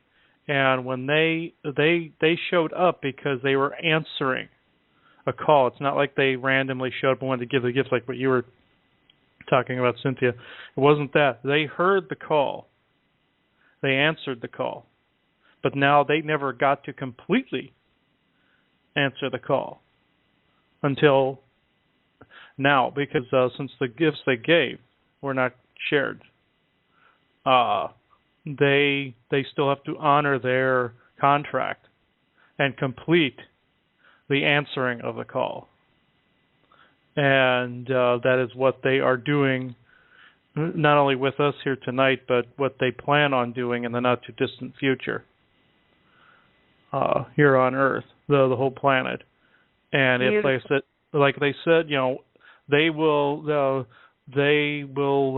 hand over certain technology. They will make the bad guys hand it over because they were supposed to do it in the beginning to honor the contract. They have to now because the law of one is upon them. Highest good of all concerned is upon the gifts that the Ebens so desperately wanted for many, many times, and they got shot down, so to speak, in their heart many times. So see what goes on with galactizing everybody? We're having relationship with humans taking dominion and asking, then that really helps the Ebens to fulfill their call that they so wanted in their depths of their hearts for a long time. And we're working together. And there's no saviors. We're all working together. I think this is beautiful, and I hope the Ebens are happy tonight. Oh yes, they are. I can see them smiling, and they are now at their limit, and they are now closing the session, and they're saying peace be to all humans. They will know us soon, and then they're waving, and the scene is blurring out, so they're cutting the connection now. Namaste, Ebens. Thank you, EV2, and all you Ebens and Serpo. And by the way, the 12 that went on the ship, there's a couple that died. There's 2 after their 10 years in Serpo, 2 humans that decided to stay in planet Serpo. And then, anyway, long story. It's just a beautiful story. And all right, thank you, Chris. Now I want to just bring in Beverly, who's a faithful listener of the Diamond Show, and she has something on her heart that we could talk about a little bit. And let me unlock the other side of the room, okay? Get ready, Bev.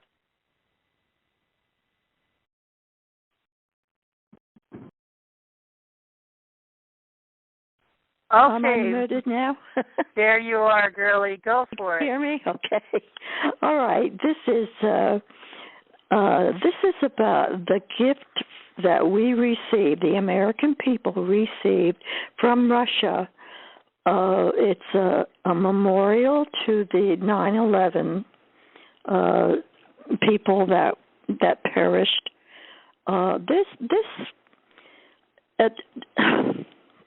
Oh boy, I'm all tongue-tied here. This was donated to us by the Russian people. Vladimir Putin came here it was 2006. So it's been here ever since then. Not one word of this was on the media. There are people that live in New York that don't know anything about it. It was constructed on the water. Well, it's not on the water. It's right by the water, and the background is New York. It's in New Jersey, in Bayonne, New Jersey. There are people in Bayonne who don't know about this. They might have seen it, but they don't know what it is. It's 100 feet tall. It weighs 175 tons. It's in the shape of a building, of one of the towers, I guess, with a great big crack down the middle of it. Well, a very huge crack, and the teardrop hangs in the middle of this crack, and it's about 50 feet long, it looks to be. And I just wanted everybody to know this. We don't know this. And this was a wonderful thing that the Russian people did. Vladimir Putin, as I say, came over and donated it, but the president didn't go. He sent Bill Clinton. This was in 2006. So that's there's a lot here. I'm trying to send it to people. I put it on Share 11, but it came up that the page was not to be found.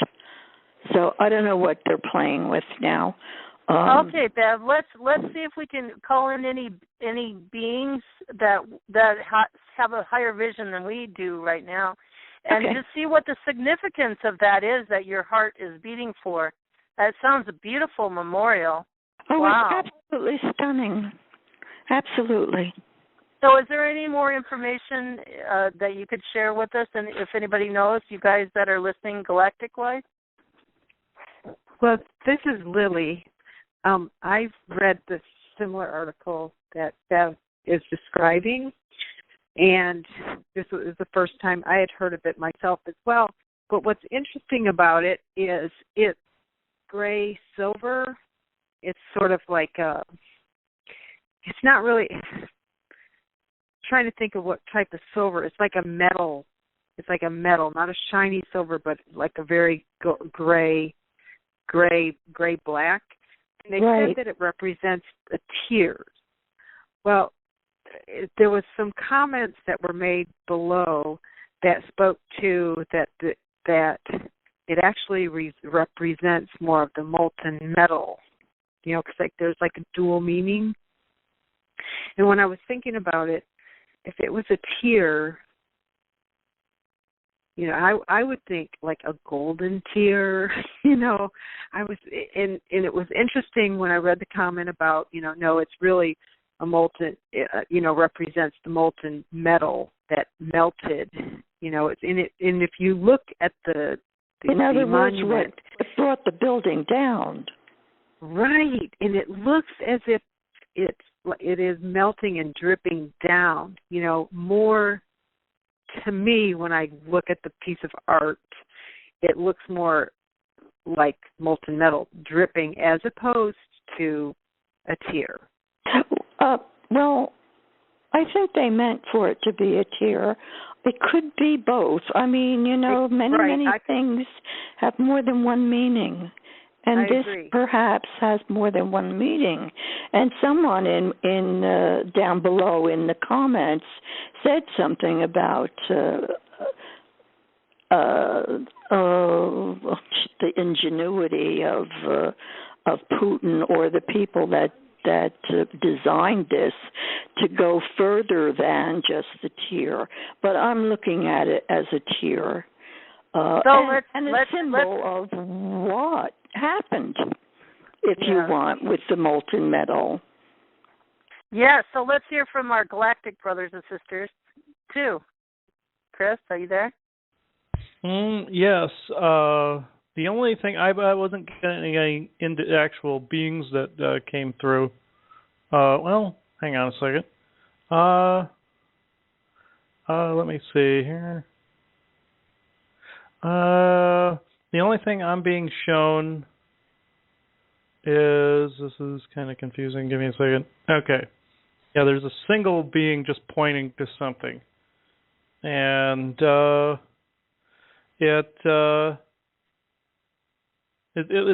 speaking in images, so I'm going to just tell you what I'm seeing. I'm seeing these images, even though I've never seen this particular art piece before. I'm seeing these like teardrop shapes, and what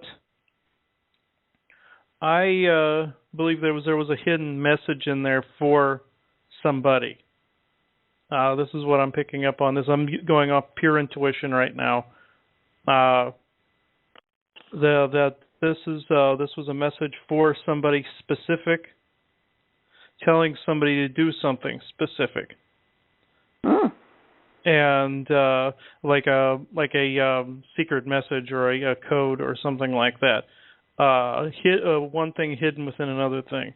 That's what I'm seeing here. Like it was I'm seeing like those teardrop shapes, and I'm being just shown this one image and being instructed to say this intuitively, saying that this is more it's not a calling card. That's not the type of thing I'm trying to think of. It's more of just like if we would send each other a text or something that's in code with like a bunch of emoticons and stuff like that. They were doing it in sculpture form. One side giving a message to another side. Mm-hmm. One faction giving a message to another faction. And let me see what else they're saying. Okay. What was the message they meant? I'm not being told what the message is. I'm just being told that it was a message. They're saying right now, they're saying it's a safety issue and we cannot decipher it right now. They're saying we, as in them, are saying that they won't decipher it for us right now. Beautiful. Because we're being protected. So if we announced right now what that translation of that message was, it's not for the highest good of all concerned right now that it be known. Absolutely. Okay. Well, see how our hearts picked it up. Bev did and Lily did, and we brought our brothers and sisters in, and it just gives us another facet, so to speak, to look of things are really going on for the highest good of all concerned. You guys hit on a hot one, I guess. Yes. Yeah, Is there anything the beings want to share with us regarding that we didn't ask, that subject? No, they're ending it on that point. They're very adamant that we cannot know right now because it's not the right timing. We respect you. Thank you with that. Bev, did you want to say something? No, I just wanted to say I thought, this happened, this went up in 2006. I mean, here we are, 2015, and not one single word on the media about it. Yeah, just like the Iceland Revolution, the Iceland Love Revolution that Simon touched on. Not one single word. You could find some intel tucked in, but yeah, it went out to that because they don't want that. So we're hitting on some good stuff, you guys. Thanks, Bev, for bringing that in. Yeah, well, I think it's significant that it's coming through now. I don't know why it's significant, but I feel, things are popping a bit, so maybe this is another pop. Absolutely. Thanks, Lily and Bev, for sharing that. Thank you so much. Okay. Okay, Chris, did you want to bring in that raw reading, that channeling that you got this week or a couple days ago, and then we got a couple people that want to meet their guides tonight. Yes, let me see here. I'm only going to read a portion of it because this is what pertains to, pertains to everything that we're doing. So this actually goes off of a continuation of something in my book, From the Fall to the Lifting, where I found out the origins of the Ra group, or at least one of the origins. I didn't know all of it, I just knew part of it. And brief rundown where I read this. The sun god, Helios, in Roman mythology, Greek and Roman mythology. He was the statue they created of the Colossus of Rhodes. That's supposed to be one of the wonders of the world, but it's gone. Found out a storm or something did it in. But Helios, I found out, this is what the Orion souls told me and the Ra told me, that he was the creation of the light of a dying sun. Their sun, the Anunnaki's sun, was dying and ready to go nova, and it ended up this explosion created a consciousness, and that consciousness was Helios. Well, Helios eventually formed the Ra group. Even though all of this was in existence in the time frame that he was created, they're saying since everything happens at once, everything is one, it didn't matter what one point on the timeline this creation story took place. So I'm going to read this what they said. I'm going to start a little bit further in because the rest of what happened before doesn't pertain to this. So this was Ra'ul Tem that said this. Now you have yet another question for us all. Tell us, please. Yes, two actually. How many bird people races are out there, and are they all part of the Raw Soul group? And he says, for certain, dear one, all bird people species are of us. Though we are all one with all there is, the ones known as the birdmen all came from the same original grouping of our founder's wing, and he was kind of chuckling when he said that, as so it has been told to us by us since our origins began. Helios is such a birdman as is Brother Thoth and Brother Horus. Now you are wondering about our similarities to those you humans call the Anunnaki. Is this correct of us? We now. Yeah, they double speak, sorry. And tell us, please. Yes, Raoul Tim, I have been wondering this for some time now. Whenever one of the Elohim creators departs, for instance, I always see them leave as an eagle. Have your two groups merged recently or long ago? And he said, this answer, our oldest, dearest of friends, will take up some of your time, so sit back and listen to a tale spoken as well as woven seemingly out of time itself. We are all one in one voice, as you see us now. Once we were all one and all. Okay, sorry, I got tongue-tied. So in the time of no beginnings and no endings, we sought separation from the one. He put God in quotes, as you humans say to each other. Our sun had no shimmer. Our light was fading, and as such, we were fading along with all of creation. We knew the oneness must survive, so we exploded outward into the depths of creation itself, implanting our shimmers, our seeds of hope and oneness within all there ever was, ever is, and ever will be. So, you see now, do you not, of how we, the Ra Soul Group, came to be known and associated with the ones that you humans call the Anunnaki? Tell us, please. And this is my answer. Yes, I believe that I do, Raoul Tim. The star, the light of a dying sun. This was a quote that the Orion Soul gave to me in my first book. As the Orion Soul spoke of, was the beginning and the end of original essence. But it cannot be quantified on a human linear timeline, since the oneness occurs within all three time frames at once. And I could hear them all cheering when I said that. You are, for certain, our oldest, dearest of friends. Helios, my friend, our founder, was born on that day of dying light. So then we were born. However, we still and always had been within physical and special existence.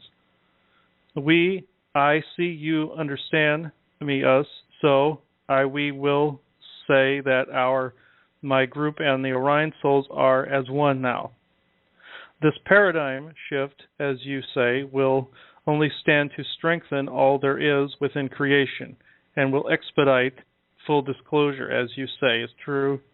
Blessed be to you over our most ancient and noble star brother. Blessed are all human beings. Blessed be the oneness in us all. We bid you, our oldest and dearest of friends, a loving farewell now. May you seek not. Okay, I'm going to stop reading right there because they said some other things that were more personal past that point. But so, Chris, summarize for us what is the good news out of there from your reading a couple days ago. Oh, that was the reading. Actually, it was the reading from a couple nights ago that I just read. Yeah, summarize for us what you just read. That's good news for all of us. Just put it in your language. Yeah. Okay, what they meant was my question to them was I'm always seeing similarities between the Anunnaki, depictions of the Anunnaki with the elongated skulls, and they're sometimes depicted as birds, and then the Ra group, which are always depicted as birds, and they're mixed through history. And what they were trying to say is, this was also on a previous call where the Orion souls said that they were going to merge with the Ra group and shift the paradigm once again, meaning forming more of a oneness on Earth in this plane. Well, apparently at the same time, this is at the same moment in time. It has yet to happen, and it already has happened. And this is what was confusing about that. But from what I understood, it was, since everything is one and all time is one, it doesn't matter the fact that it had not happened yet. What matters is the fact that it has, whether it has or it has not. I know that sounds paradoxical in nature, but they said it happened a long time ago, and it had not happened yet in our present. But what they were saying was, see that as already having happened, because history has depicted as having happened by the imagery itself. By the bird people being presented in a similar way to the Orion souls. So that, since it was already being depicted in history, but at our present day, sorry, I know this is confusing, but at our present day, technically had not happened yet for some of the more physical versions of those species. But in history, they were trying to say it already had happened, so live in this present moment, and it will already have occurred. I know that's hard to understand, but that's the best way I can translate. What you're saying is the bird people, the Ra, what did you say? Fused with the Orions, right? Is that the word used? And yes. And they just did this recently, and because they did this, because we were all one, all of us, because they did that, that's kind of like a paradigm shift for us in our consciousness, right? Increase our consciousness to a higher level, right? Yes. And anybody, especially anybody that's been already joined with them, or already had been in the past, since all time is one, it was depicted before it actually occurred. So the bird people, the Ra group, are good, and we know they're good, and for the highest good of all concerned, they have a high consciousness. And the Orions, I'm assuming I don't know a lot about them, they're for the highest good. And so both of their consciousnesses fused together now. That makes for even more loving consciousness, which will help our consciousness arise even more, enlightenment more, as you will. Is that? Yes. Yes. Oh, wow. Yes, that's exactly it. Yes. And this happened a couple of days ago, or I know you had the channeling a couple of days ago, but when did this happen? This happened within the past month or so, but they would argue that it already had occurred, even though it hadn't. I know they talk in a doublespeak, but they would argue it already had occurred. But if you're trying to put it on a linear human timeline, as now it happened in the past month. Beautiful. There we go. Some more good news. I like that, Chris. That's exciting. That got you excited. Yes. Great. Wow. Do those beings want to come in now and give us a message from the channeling that you just read? They want to add on a little bit, or no? No, I think that we'll wait on that. Okay. How about we do the readings that we were going to do this evening? Okay, let's bring on Dale first. Dale just star 6, and Dale's going to be part of Candy and Elizabeth's show every other Thursday. Dale, are you there? Star 6.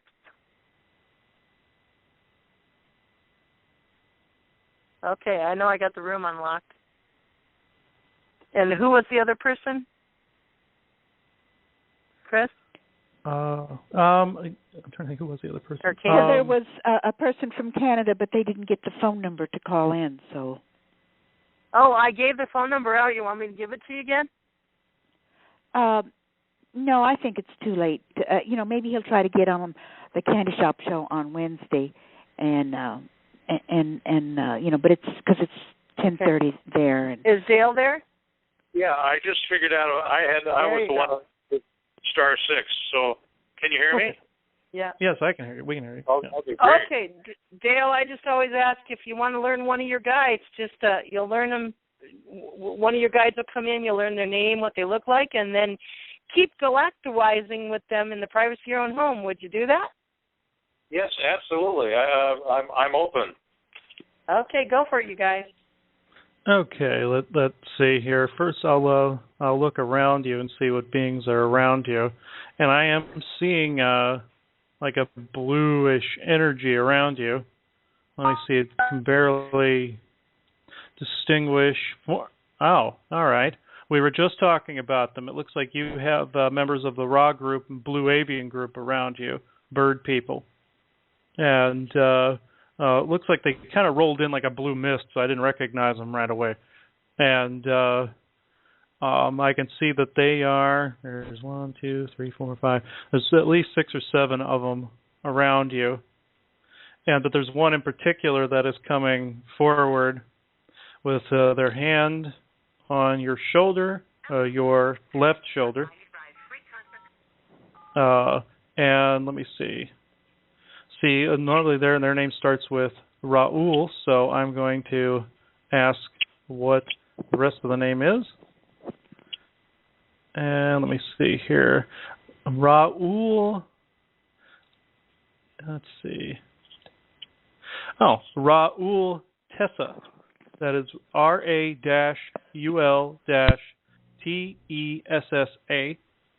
And it looks like this is a female Blue Avian. And Raul Tessa, and she is saying she is your guide and has known you for a long time. And she is, I can see a hand being placed on your chest cavity and revealing a connection to the Ra group themselves. I can see like this blue molecule in your chest cavity. That means you share a lineage, a genetic commonality with the Blue Avians. And this is actually quite rare to find. But I found it a lot more in recent days than in the past. But when I see this blue molecule in people's energy, this means it's within their genetic code as well as their soul energy. So let me see here. I'm seeing if they're wanting to reveal any problem that needs to be corrected. And they said yes, but it can be taken care of quickly. Okay. All right.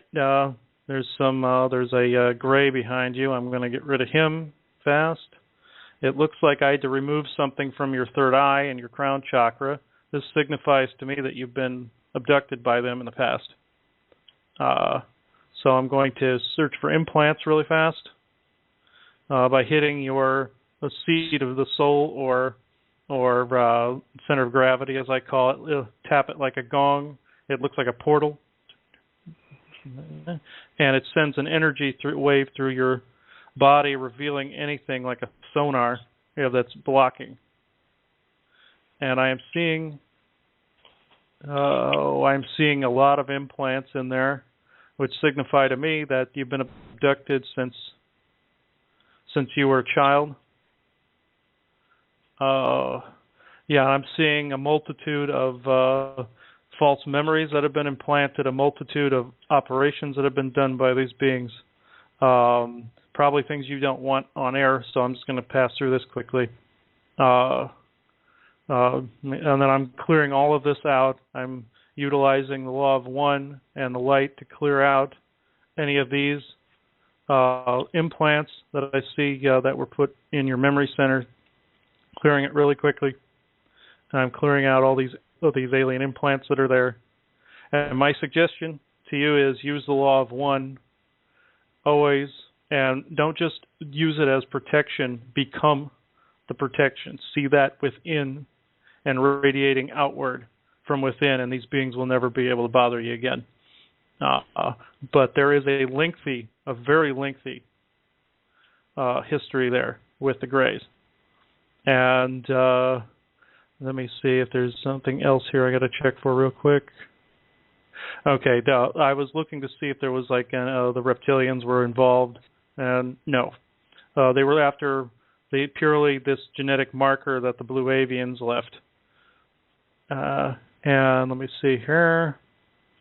Okay, for a couple of days from now, about at least 3 days, you'll feel kind of achy, and that's because you had a multitude, and when I say multitude, this is an understatement, of implants along your spine, lower back, all your bones had them lining them, almost like Christmas lights.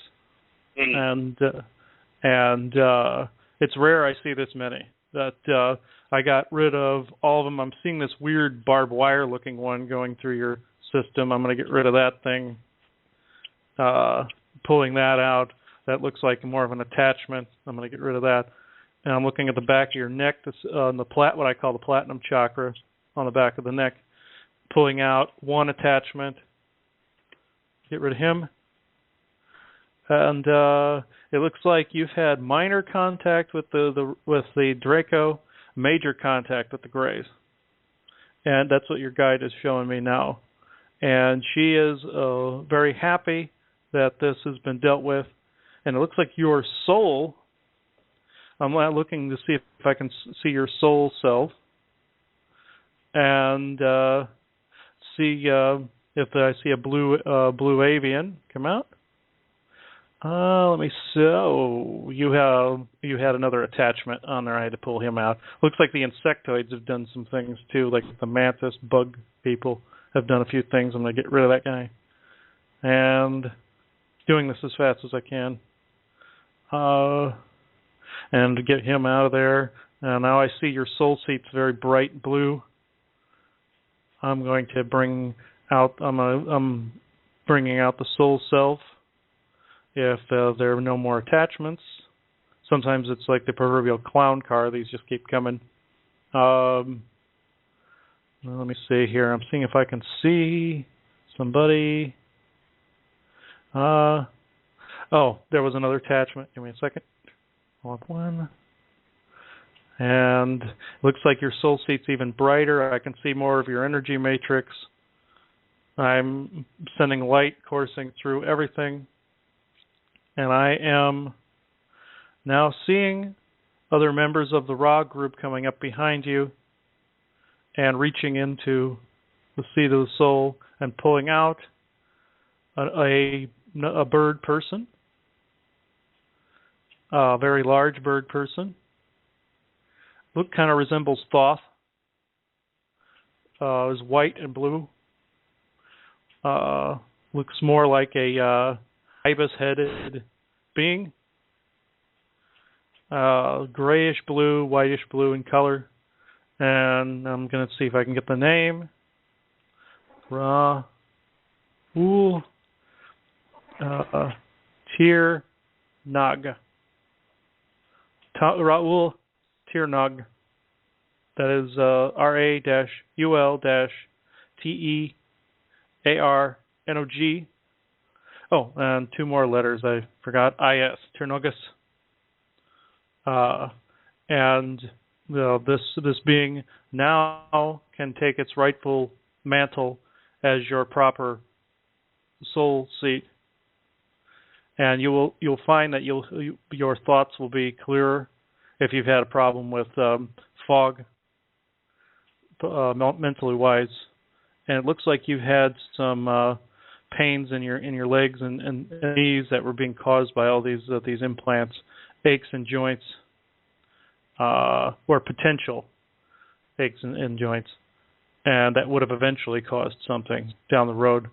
But I am seeing nothing but this blue and white coursing energy going through you, and I know for certain the being I just mentioned, Ra-ul Tem, he's the head of their soul group.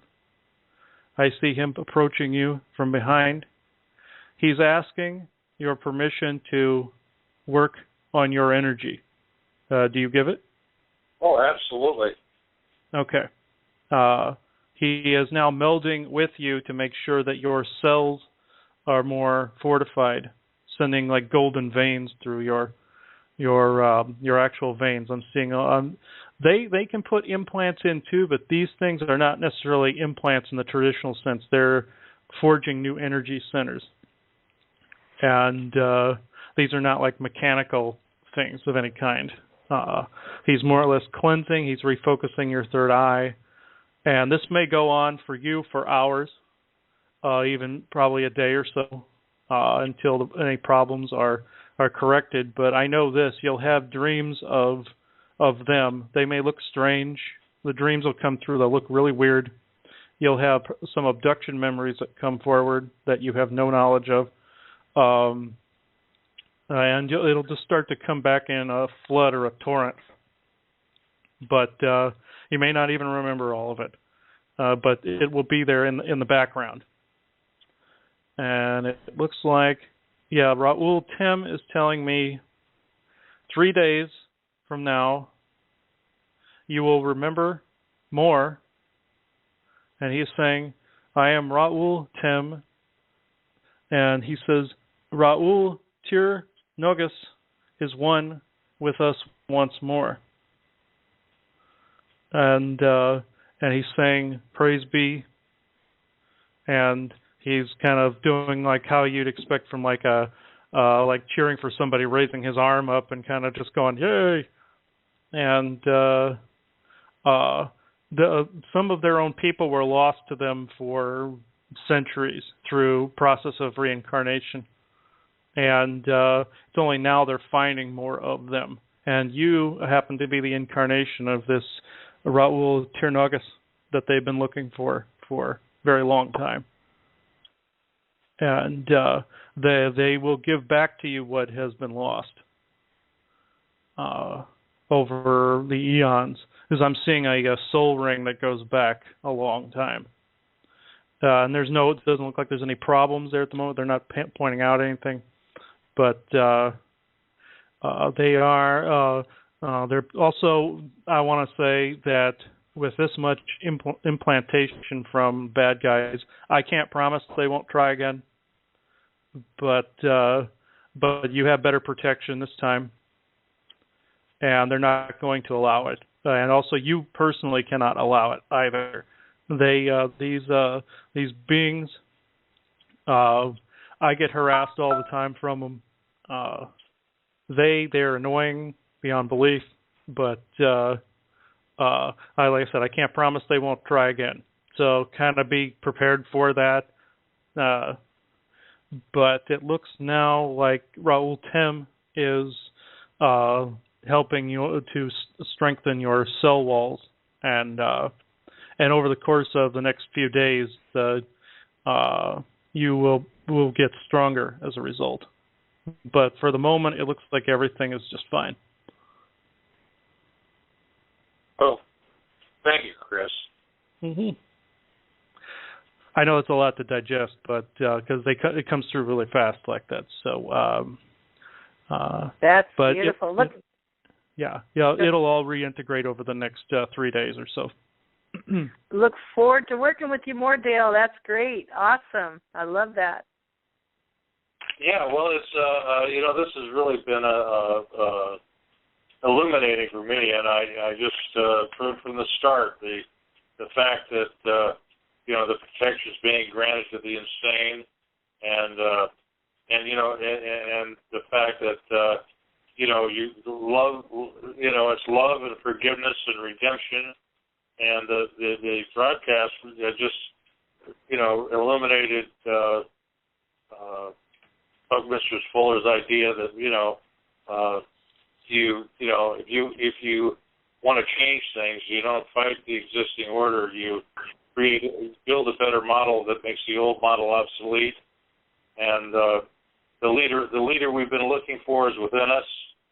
And so there's just a lot of positive messages. And I'm looking forward to developing the voices from the alternative worlds, which is the intentional communities. I envision my perception of the intentional community world is very much like what took place on Pan that prior to the catastrophe, that the people that were in tune were busy building boats, so because they knew that something was coming. And the thousands of intentional communities that are developing and have been developed are just those arcs that are going to teach people how to build communities, and by example, and it's such a mixed bag, and very colorful, and there's really a place for everybody.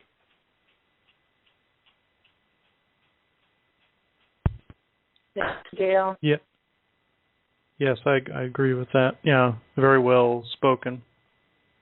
Very well spoken, yes. Is there anybody else who would want to star 6 and learn about their guides tonight? If you promise to galactawise in the privacy of your own home, come on in. Hi, this is Amy. Oh, sorry. Go ahead. No, this is Faith, and I Chris gave me my guides before, but yeah, and Faith, let me just see who else came in too.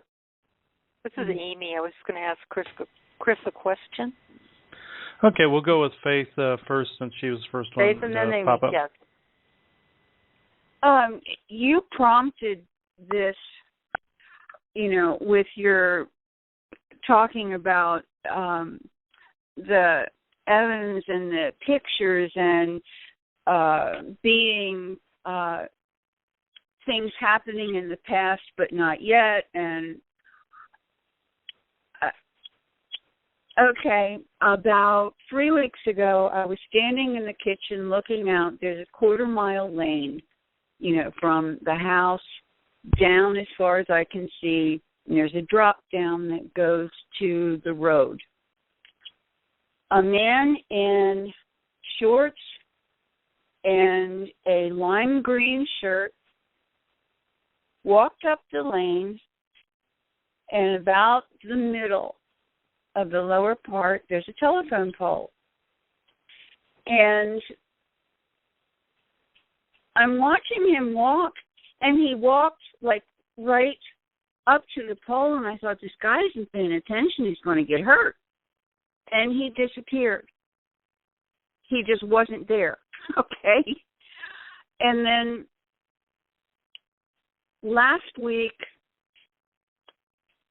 another man who looked like the other one but heavier set, wearing the same color T-shirt, this kind of dark lime green, came up the lane, and there were 3 dogs. He was walking on a leash, and he got, up the hill into the flat portion, and he kind of walked into the woods. Chris, there's nothing there except woods and brambles, and he disappeared.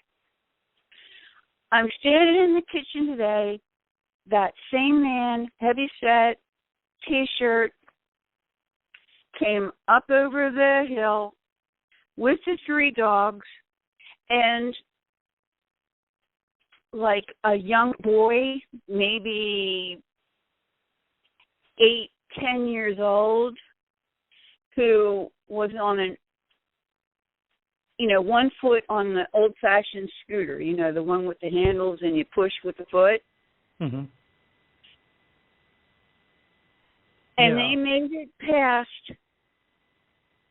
they made it just about to that middle pole. And I took off out of the house and, came downhill, because I wanted to see if they were real or not. They were gone. They were nowhere. I mean, there's a big open field or the woods, and there's nowhere to go. Where or when am I seeing? Well, what I'm picking up is this is like a convergence of these energies. You were seeing the edge or the event horizon of the convergence of both of these energies, where kind of history, omniverse, multiverse, universe all intersect. Ley line intersection is what I'm seeing. I'm seeing a vortex there that's fairly large. the fact that you're seeing the same, you're seeing beings dressed exactly the same, acting exactly the same, almost like a repetitious loop. It appears to me I'm seeing beings that are in human form that are kind of walking along the edge of this event horizon. And event horizon meaning like the edge of a wormhole or the edge of a portal. It's like they're patrolling this. I'm seeing fifth density and up beings that I believe you're seeing fifth density beings. From what I can see here, because they're only visible for a little time, and since they're on the edge of this event horizon, they become visible in our density. This is an edge that appears to me of the event horizon going from fourth density into fifth density. And you're seeing these people that are in fifth density running along or walking along this edge of this event horizon between one density to the next. Wow. Faith and Chris, let me add something too. Thank you for bringing that in, and you guys can continue. But just the other day, and I believe we're awakening in the dream big time now, you guys. Just the other day, Saturday, I was at the zoo, and I just happened to call Chris when I was at the polar bear thing, right? And all that day, Chris, and I told you I was at the polar bear or something thing, all that day I thought, it came back to me. I said, I am having what's called deja vu. I said, didn't I talk to Chris before? And I was just coming out of the polar bear thing, and I sent him a polar bear. And when did I go to the zoo last? I mean, I'm having deja vu. And with what Faith brought in, and yeah, what's all that about? Exactly, yeah. Honestly, when I drove truck, I stopped driving in 2000, but I started again for the second time in my life in 1993, and I had been living, just really immersed in spirit at that time before I started driving truck again, and I'd be slamming on the brakes because people would be walking in front of the truck and there was nobody there. Different time, different space, and I knew it was me. I was too open, and I had to close it down. But this was weird, so I thank you very much for that. Yeah, no problem. I just happened to see that edge of one density to the next. This proves that part of the land at least, is already going into fifth density this quickly. I've been working on it, and I wasn't scared. It was just really distracting. Yeah, wow, that's beautiful, Faith. Great. And what does deja vu mean? Deja vu, Chris, explain. Do you know? To me, like it means things repeating, things seem familiar, like you've done it before. And to me, that proves the density changes. That proves energy. I mean, of course, there's some alien abduction stuff involved in there, I believe, too. But for the most part, it's the energy paradigm changing to where people are going, did I do this, or am I supposed to do this, or there's this bug in the back of people's brains that they just cannot grasp. It's just out of reach. And to me, this particular incident that you said, Faith, this kind of reiterates that, at least for me. Absolutely. Back, and Lily will vouch to this, and we were listening to Andrew Bartz. He said when we're, really fully awakening little children, like we brought in my granddaughter and Candy's little grandson last week, they'll be having dreams and be discussing it at the school tables, which, by the way, school starts this week. And they'll say, hey, they'll tell somebody about their dream of their friend, and their friend said, I have the same dream. And adults will be walking down the street and having deja vu things, and people like Faith will be going around and having experiences like that. To me, that's just, we're doing it, guys. What do you think, Chris? Oh, yes, most definitely. Any of these instances, and I experience deja vu all the time, to where where I'll even pick up, say, just some random object in my room or something like that. It's like, wait a minute, this seems familiar. like I've done it, like I am doing it, like I'm going to do it. And this goes back to what the Raw group was saying in that channeling, where all of it's happening at once. Like it had not happened, but yet it did happen because it was in history, but in the present, it had not occurred yet. You know, it was along those same lines. I know that was confusing the way they said it, but it's along these very same lines of what we're talking about right now. At least that's how I translated it. It's kind of like we had a lot of talk months back where, you know, Franco and Cynthia there was many timelines, and then at a point all the timelines collapsed into one. And that happened, but now I think we're seeing and experiencing the manifestation, the tangible manifestation of those timelines becoming one, and that has to do with the deja vu and what faith is bringing in what we're experiencing now. Would you say? Oh yeah, I agree completely with that. I've noticed a complete change in the way the omniverse and the multiverse and everything appears to me with this new paradigm shift. It's more vibrant. It's more, I don't want to say linear, that's the wrong word. It's more interactive to the point where I can bridge things much easier when I do dimensions and stuff like that. This might be because of the time of year, too, because we're going to be approaching fall, approach that where the veil is thinnest. It has to do with that as well, but I feel it's because of the paradigm shift. And like what you said, you know, with the timelines all be converging, I feel it has to do with that. Yeah, like they already converged, like the Raw group, the Orions. It already happened, right? Mm-hmm. But now we're experiencing it. We're experiencing the tangible manifestations of those timelines collapsing together as one, for the highest good of all concerned, we'll add. Yeah. And here's another one for a paradigm shift on the blog. I got people from the country, check this out, Haiti coming on the blog. People are waking up. Haiti, you believe it? Elizabeth, may I add something? Sure. With all of this being true, and we know this, and I stated, you know, to you guys that when I was driving a truck in 93, you know, I was seeing things that weren't there. I was seeing road signs, towns that didn't exist, that once existed or existed in the future. But with all of these breaking down, you know, it just, you know, people need to, like, keep their wits about them and be careful when you're driving. Yes, exactly. Yeah, I got into a car wreck because of this very same thing when I was in Arizona. This was pre-accident. I was in my truck. I got into a really bad, a wreck where people were taken to the hospital, the whole bit, because I was seeing all of these things happening at one time. I thought I had the clearance to drive out, and my truck was sideswiped full force by another pickup, and it caused a big pandemonium mess.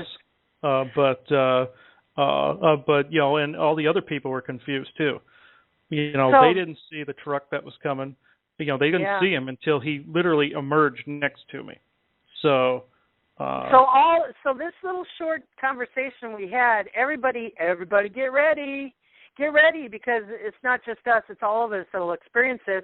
And let's go all the way back to Cynthia tonight, where they read the angels of that help mental health people. Well, we're going to feel mental healthily challenged with all of our new stuff, our consciousness expanding, coming online. So get ready and call in those angels. I called the angels for mental health for me. It's going to seem like we're going out of our minds, but we're really not. We're expanding in our minds. No, we're not going out of our mind. I know somebody else had a question. I believe, Amy, you did? Yeah, hi, Chris. I have a question about timelines, too. I was watching a YouTube interview with Ray Kay and Tolik and a woman named Sherry, who's a psychic medium, and all three of them agreed that they saw these 3 waves of massive earth changes coming, and the first one by LA and San Diego, where millions would transition through deaths, and then 2 more huge waves, during which something like 2/3 of the planet would be passing on through death.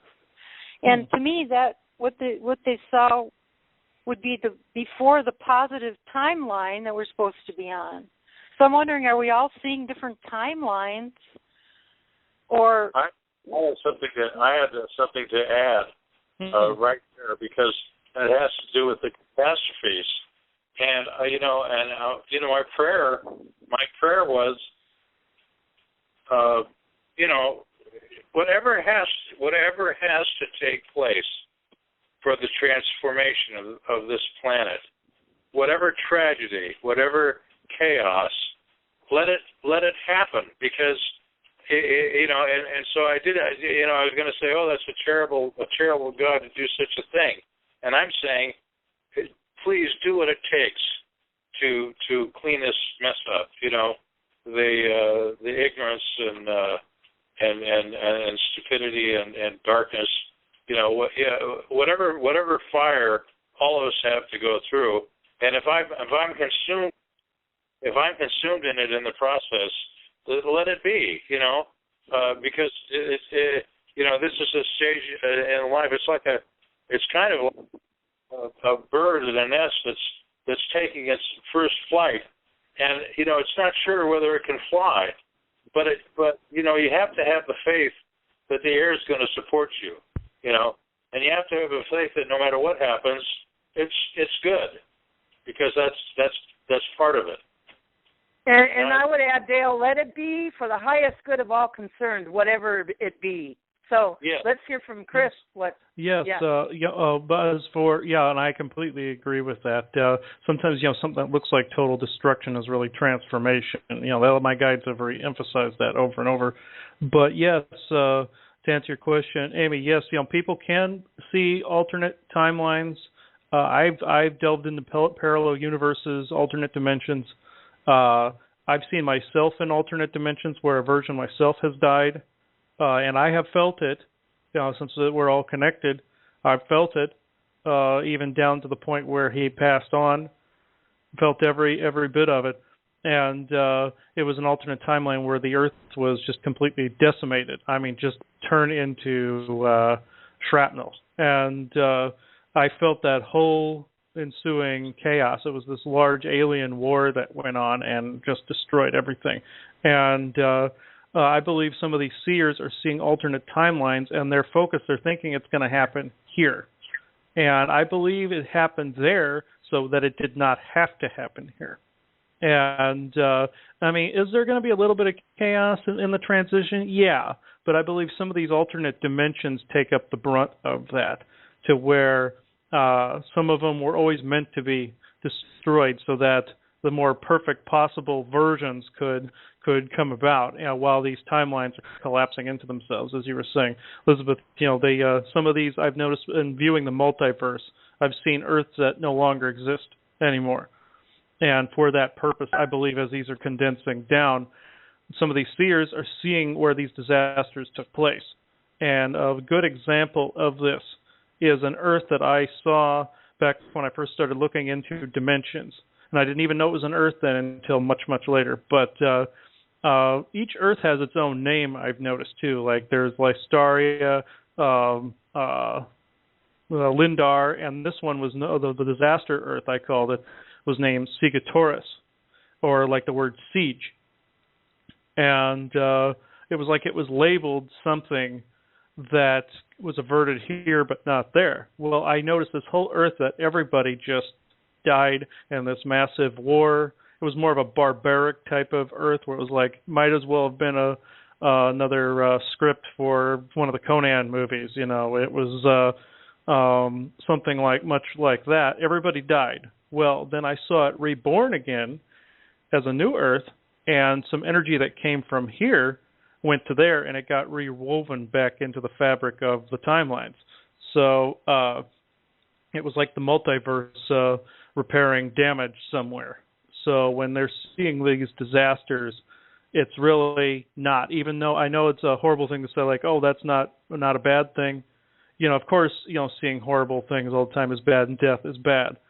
But in retrospect, and to accommodate the entirety of the multiverse and omniverse, it's really a rebirth. And that's how I see it. Anyway, that's how I've been shown by my guides. Well, I really appreciate that, and I've always felt that I'm hanging around. So, Amy, it's nice to hear from you, okay. girl. Okay, thanks. Yes, thank you. Thank you. Thank you, Amy, for coming in and Faith for those awesome, great questions. Anybody else have a question? I have a quick comment, Elizabeth. Sure. Well, this is Candy again, and I have been bumped off this call about 12 times tonight. Wow. I've had so many attacks with my cell phone and my laptop this morning when I was trying to listen to that man speak from England.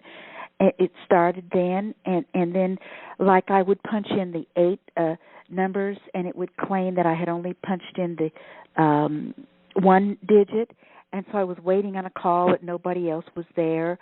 The only reason I can talk to you right now is my land phone. I've been going between my cell phone and this is a very important week in my life, the next 3 days, and this is just incredible, the kind of attacks that I've been undergoing, especially physically and technologically. Well, maybe Chris can look into your technology, which we've already prayed for the technology, but sometimes they can put little dots in there, which I found with my internet and cell phone. Could you do that, Chris, for Candy? Oh, yeah. Yes, and this isn't uncommon. I've had this happen too, Candy, both of us get bombarded, pretty much the same rate. Let's see if there's anything in the phones. I'm seeing something like an entity messing with the lines here. Let me get rid of him real quick. Get rid of that one. Yeah, it was a one entity in particular that was trying to weave trying to weave its way into the lines, and I'm seeing a guide dragging it off. Now, it was just one individual entity that was doing it. I'm sending emails that aren't being received. Friends, business associates are sending me emails, and I don't see them.